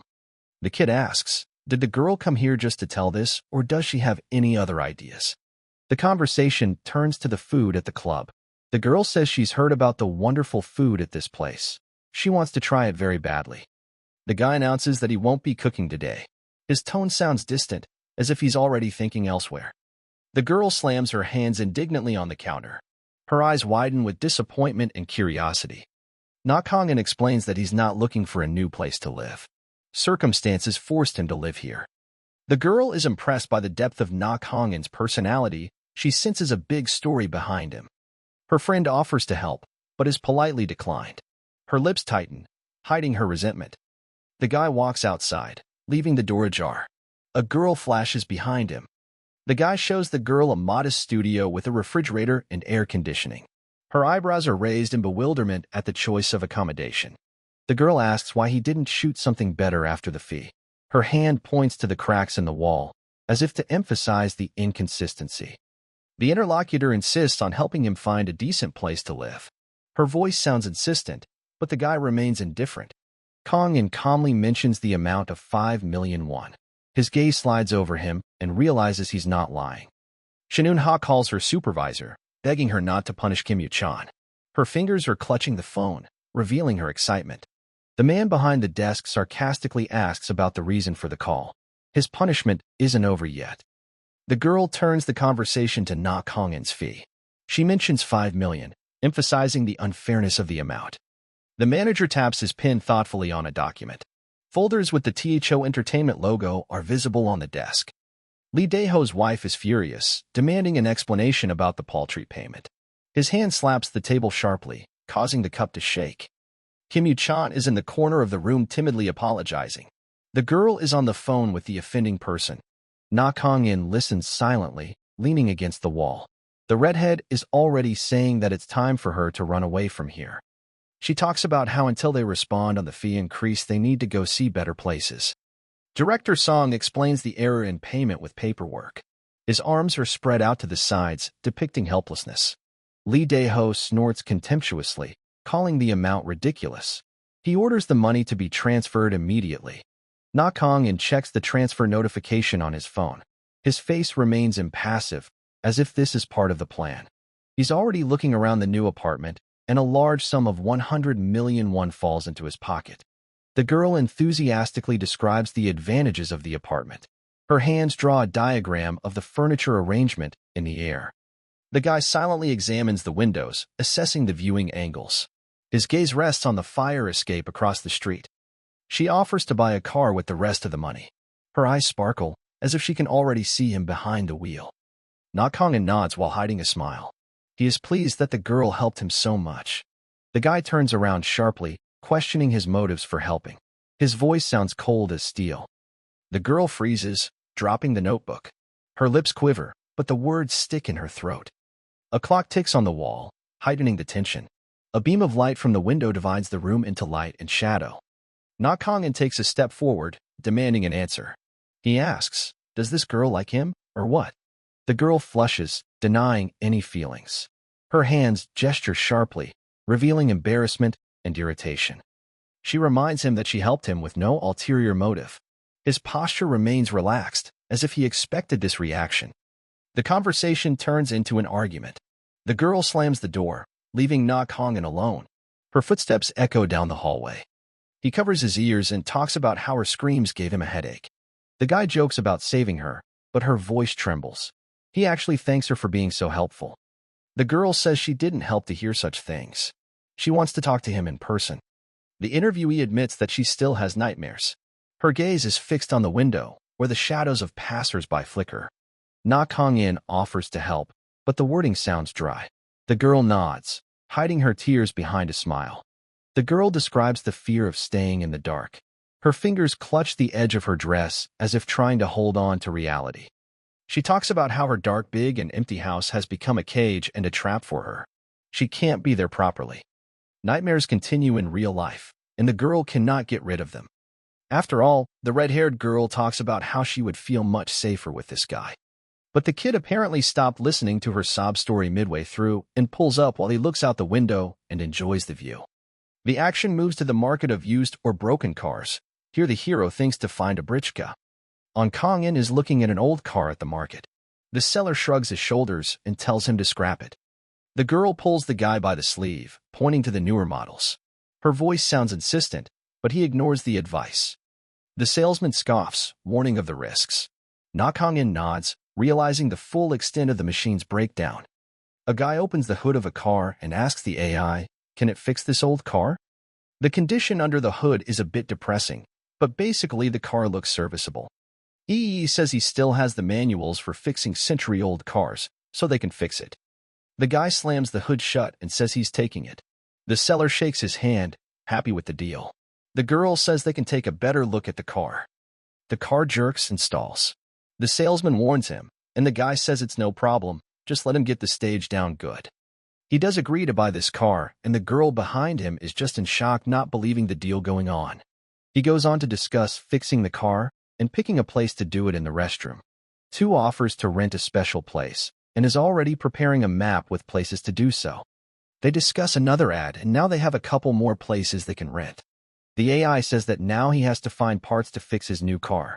A guy brings an old car to an abandoned garage.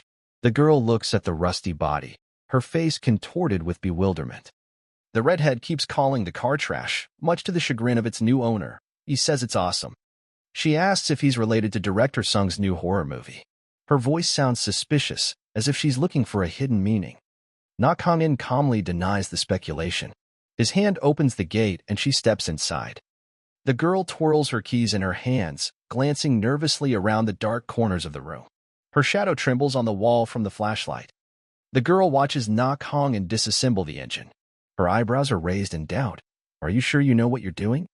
The man shows a thick manual with details. It's all detailed here. His tone is confident, but the girl hums. She jokes about blowing up the car, squinting. Her finger points to the twisted wires under the hood. Kongin reminds her that he didn't call her to come with him, and he rented the garage a whole year in advance. The girl stomps her foot. Why did I even come here? Her voice echoes through the empty hangar. The guy coldly replies that it's her choice. His hands continue to work the machine. She grabs her bag, pretending to leave. Her footsteps are loud, but the door is locked from the outside. Nakongin points out the lack of traffic around. The girl crosses her arms, muttering about him being an idiot. She talks about how she doesn't care. She'll call her manager, and he'll get her out of here. Already pulling out her cell phone. The girl shakes the phone. No signal. Her finger frantically pokes at the call button, but the screen goes blank. She realizes she's trapped here, and immediately she starts to dream about how monsters will be climbing out of every hole when night falls. Nakongin grins. I had it all planned out. His shadow on the wall looks ominous under the flickering light. She backs away from the wall, clutching her bag to her chest. Stay back. Her eyes widen with panic. A rumble of thunder drowns out her exclamation. A bird slaps the roof, reinforcing the feeling of being trapped.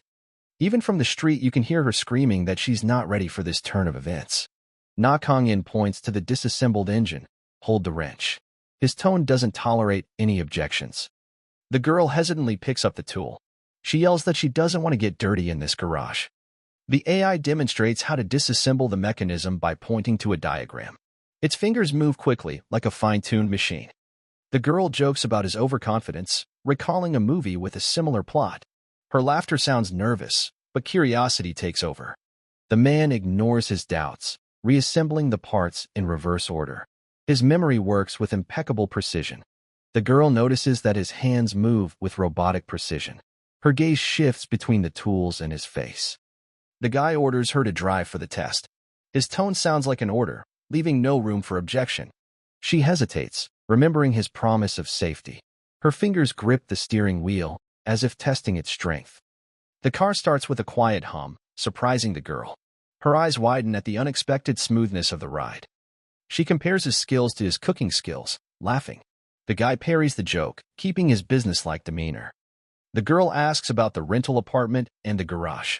Na Kong-in talks about the apartment they will live in, and asks for the question about the purpose of renting the garage. Its purpose is to serve as a base for production. The girl insists on an answer, but only gets a promise to take her home.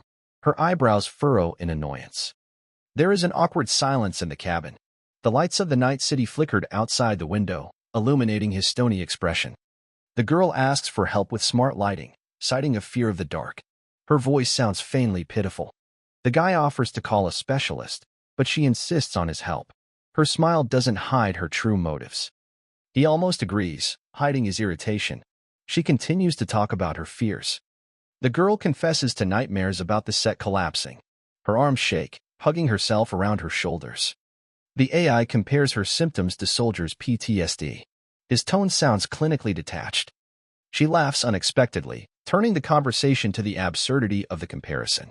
He says that it is the duty of a member of an organization of land defenders to help.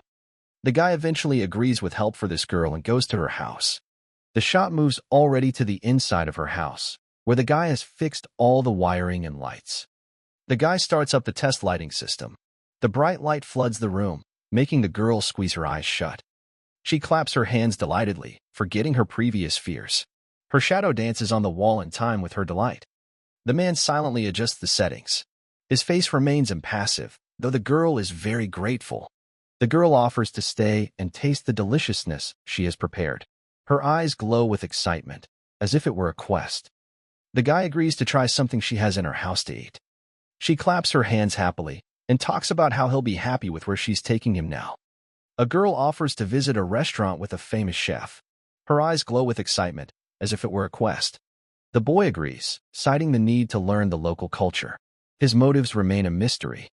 The girl teases the guy, asking if he just wants to eat. Her smile is playful, but her eyes betray curiosity. She compares the restaurant's cuisine to her skills. It is also quite famous. Shinun-ha proudly declares that the reservation at the restaurant is hers. Her hand with the phone is raised like a trophy. The girl is surprised because the place is considered exclusive. The actress smiles slyly. I'm Shinun-ha. Behind her back, you can see the logo of the place labeled VIP. Shinun-ha explains that she got the reservation through an acquaintance of the chief. Her finger points to the number on her phone as proof. The guy asks who the table was originally intended for. His voice sounds suspicious, like he's looking for a catch. The actress abruptly changes the subject, dragging her companion to a table. Her laughter echoes in the empty lobby. The guy notices that the girl's plans have gone awry. His gaze slides to the phone screen with canceled notifications.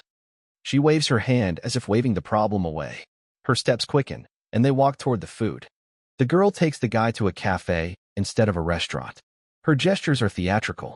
It's part of the date. She explains the plan: coffee, then dinner on the 7th floor. Her smile doesn't hide the nervous twitching of her eyelids. The guy looks around at the visitors of the establishment and notices that he feels a part of this society.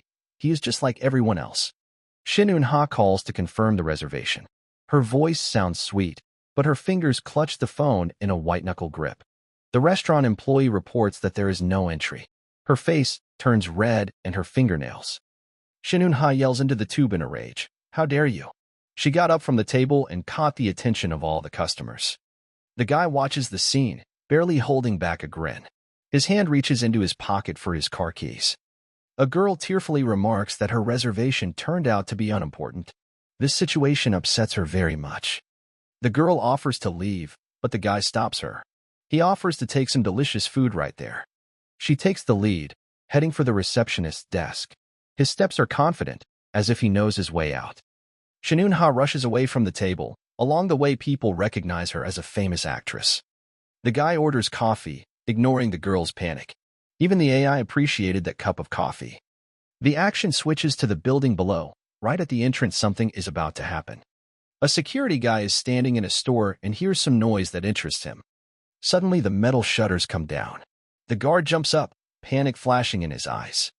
He sees a bunch of people wearing Batman and other masks. He realizes they're muggers. One of them sprawls and kicks the guard in the stomach with all his might. This clearly disarms him. He lies on the floor in front of a man with an iron case in his hands. It turns out to be their leader. He says that their target is in Penelope's cafe on the 7th floor. Their mission is to check every floor and every person in the building. The girl's trembling voice expressed extreme indignation at the injustice. She yelled at the chief for canceling the reservation. The chief's reticence was read in his avoidant gaze, as if he was withholding important details when explaining Shinun-ha's temporary armor status. The chief said she took the reservation at the very last minute and talks about her reservation being last minute and unofficial. The girl says she should have been warned in advance. He apologizes and says her ignorance was his mistake. He talks about servicing her properly next time, but he can't do that at the moment. The girl says that next time it will be difficult for her to call her companion. He asks, "Who is it?" But she dismisses the question. The action moves to Penelope's restaurant, where the target of the bandits is supposed to be sitting. In this very establishment sits the director of a movie production company. He's on the phone discussing his business. The interlocutor asks, "Is the guy going to eat here alone?" He says his wife is busy, so yes. The guy brushes it off and says they should talk later. Lee is a little upset by this. He talks about how eating alone is not his topic and notices a girl with a cook. The director comes up to them and says that this is an actress he knows. She recognizes him too and calls him by name.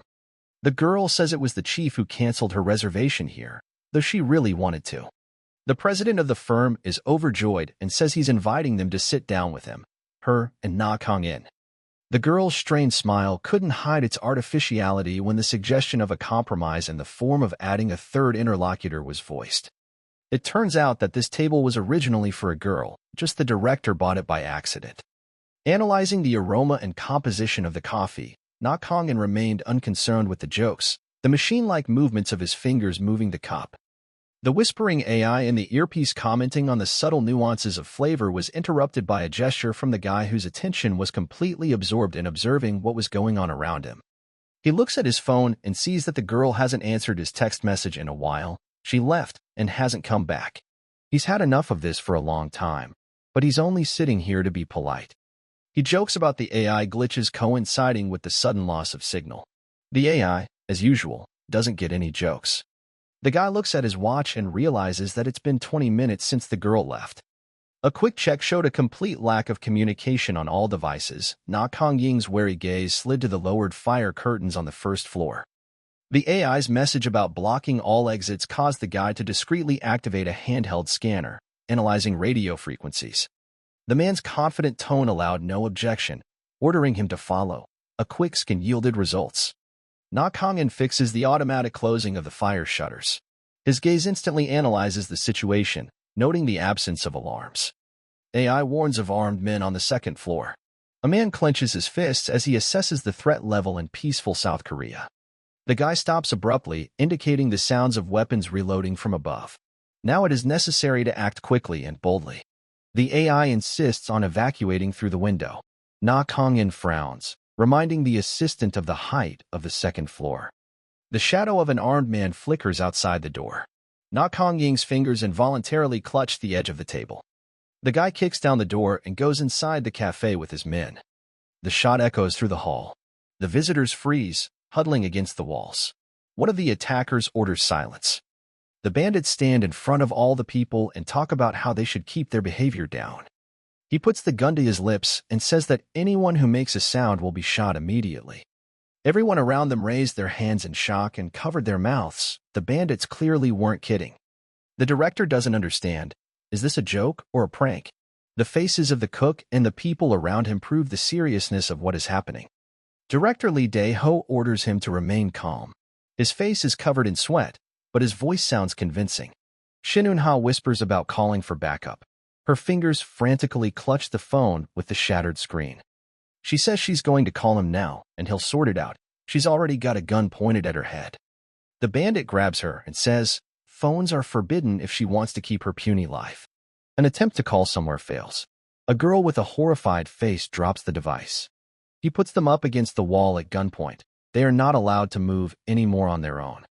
Shin Eun-ha presses herself against the cold wall. Her breathing quickens, hoping that Na Kong will help them. The director says that Na Kong won't help them because he won't go up against a gun. The guy looks up at the window and thinks about how he can get higher and escape. His conscience tells him that the military's job is always to help citizens who are in trouble. Tension is at its peak. Na Kong realizes that running away is not an option in his situation. He must save everyone. Armed masked men block the exits. One of them points a gun at the people. The spectators in the audience mistake what is happening for a play. Some of them are laughing, trying to take pictures on their phones. A silenced pistol is pointed at the visitor's face. The trembling man's hands slowly rise up. The woman in the corner drops her glass. The sound of shattered glass drowns out the click of the fuse. The guy asks AI to analyze the weapons the bandits use. The AI analyzes the attacker's weapons, modified 9mm pistols with noise suppressors. The technology is clearly not indigenous. The protagonist assesses the situation. No equipment. The enemy is outnumbered. His fingers clutch the edge of the table, preparing for a dash. The AI insists on retreating. The response is a barely perceptible answer. It's not going anywhere.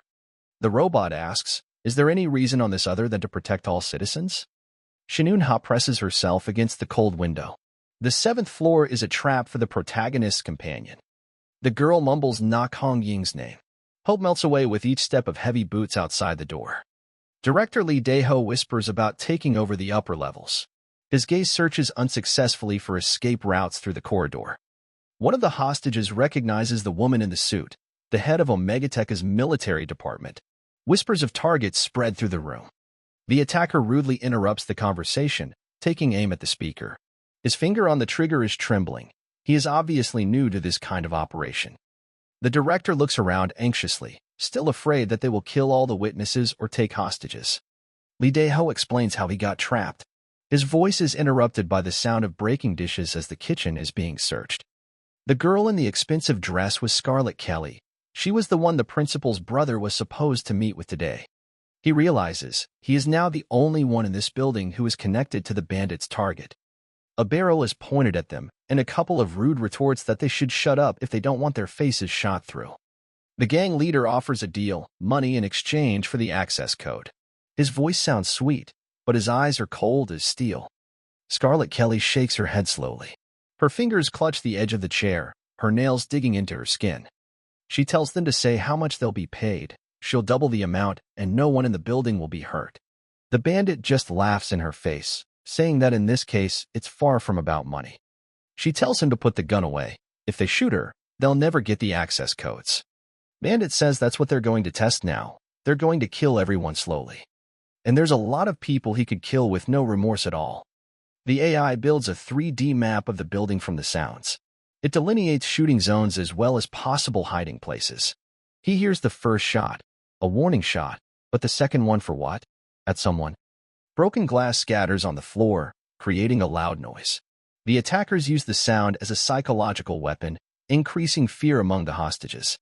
A small child can't stand it and screams in fear all over the floor. The thug points a gun at them and tells the lady to shut her child up already. The child cries, clinging to her mother. Her attempt to soothe her is interrupted by a rude shout from the bandit, who points a gun in their direction. The tension is reaching its limit. Fingers on the trigger are trembling. The situation is ready to spiral out of control at any moment. All the children are crying. AI alerts you when a shot is being prepared. Reaction time is reduced to fractions of a second. The protagonist appears behind the masked freak's back and tells him that justice has arrived and is just around the corner. A joke about police attention hangs in the air. The sarcastic tone contrasts sharply with the pale faces of those around him. He strikes a funny pose to draw the attention of the thugs from the civilians to him for as long as possible. He begins to moralize all the bandits, saying that scaring scarlet children and their moms is not a good thing to do. The bandit explodes and in a frenzy threatens to shoot him right there, but his partner says the guy is behind glass. Tip is already trying to pull the trigger to kill the bastard he hates. But suddenly, Nakonging appears behind the shooter's back and kicks his foot in the air with all his might. The guy turns around in shock to face the punch. He didn't even notice the one that went around him. With one blow, he breaks the bandit's bones, preventing him from further attempts to aim and shoot anyone. From the blow, the gun flies under the table, and the shooter falls to the ground unable to get up. The bandit reloads his gun, muttering curses. His bullets don't hit the protagonist. He's so fast. Turns out for some reason the glass in the cafe is armor-piercing, and so there is no sound of breaking glass. The guy hides from the bullets behind a wooden table, and all the thugs are shocked at how he dodges the bullets. As soon as they move to reload, the guy throws a table at them at the speed of their own bullets, punching his way through the bodies of the bandits. He runs like a flush and knocks down several bandits at once with one punch. They clearly didn't expect such abilities. Now almost all of the bandits are on the floor or in corners. Our hero has quickly neutralized a whole group of non-humans. One of the laying men points his barrel to his back and prepares to shoot like a rat. He pulls the trigger and the bullet pierces through the main character's body, leaving red marks everywhere. The AI projected the trajectory of the bullet on the screen. Nakongin's fingers clutch the edge of the table, muscles tense for a dash to the safe zone. The hostages freeze, ducking to the floor. Shards of plaster fall to the table, mixing with the spilled coffee. Turns out the bullet only slightly grazed the protagonist's shoulder. Nakongin jumps and flips in midair. The masked man reloads his gun, aiming at Nakongin's back. The shooter is shocked how this guy dodged literally every bullet flying at him. He flips in midair and swings his leg. The immobilized thug already realizes and accepts his fate. He punches him and presses him into the ground, breaking the floor tiles with the shooter's skull. After the battle, all that remains is destruction and unconscious bodies of bandits. But the people are alive. All the adults are surprised. They didn't even think the kid could save them all.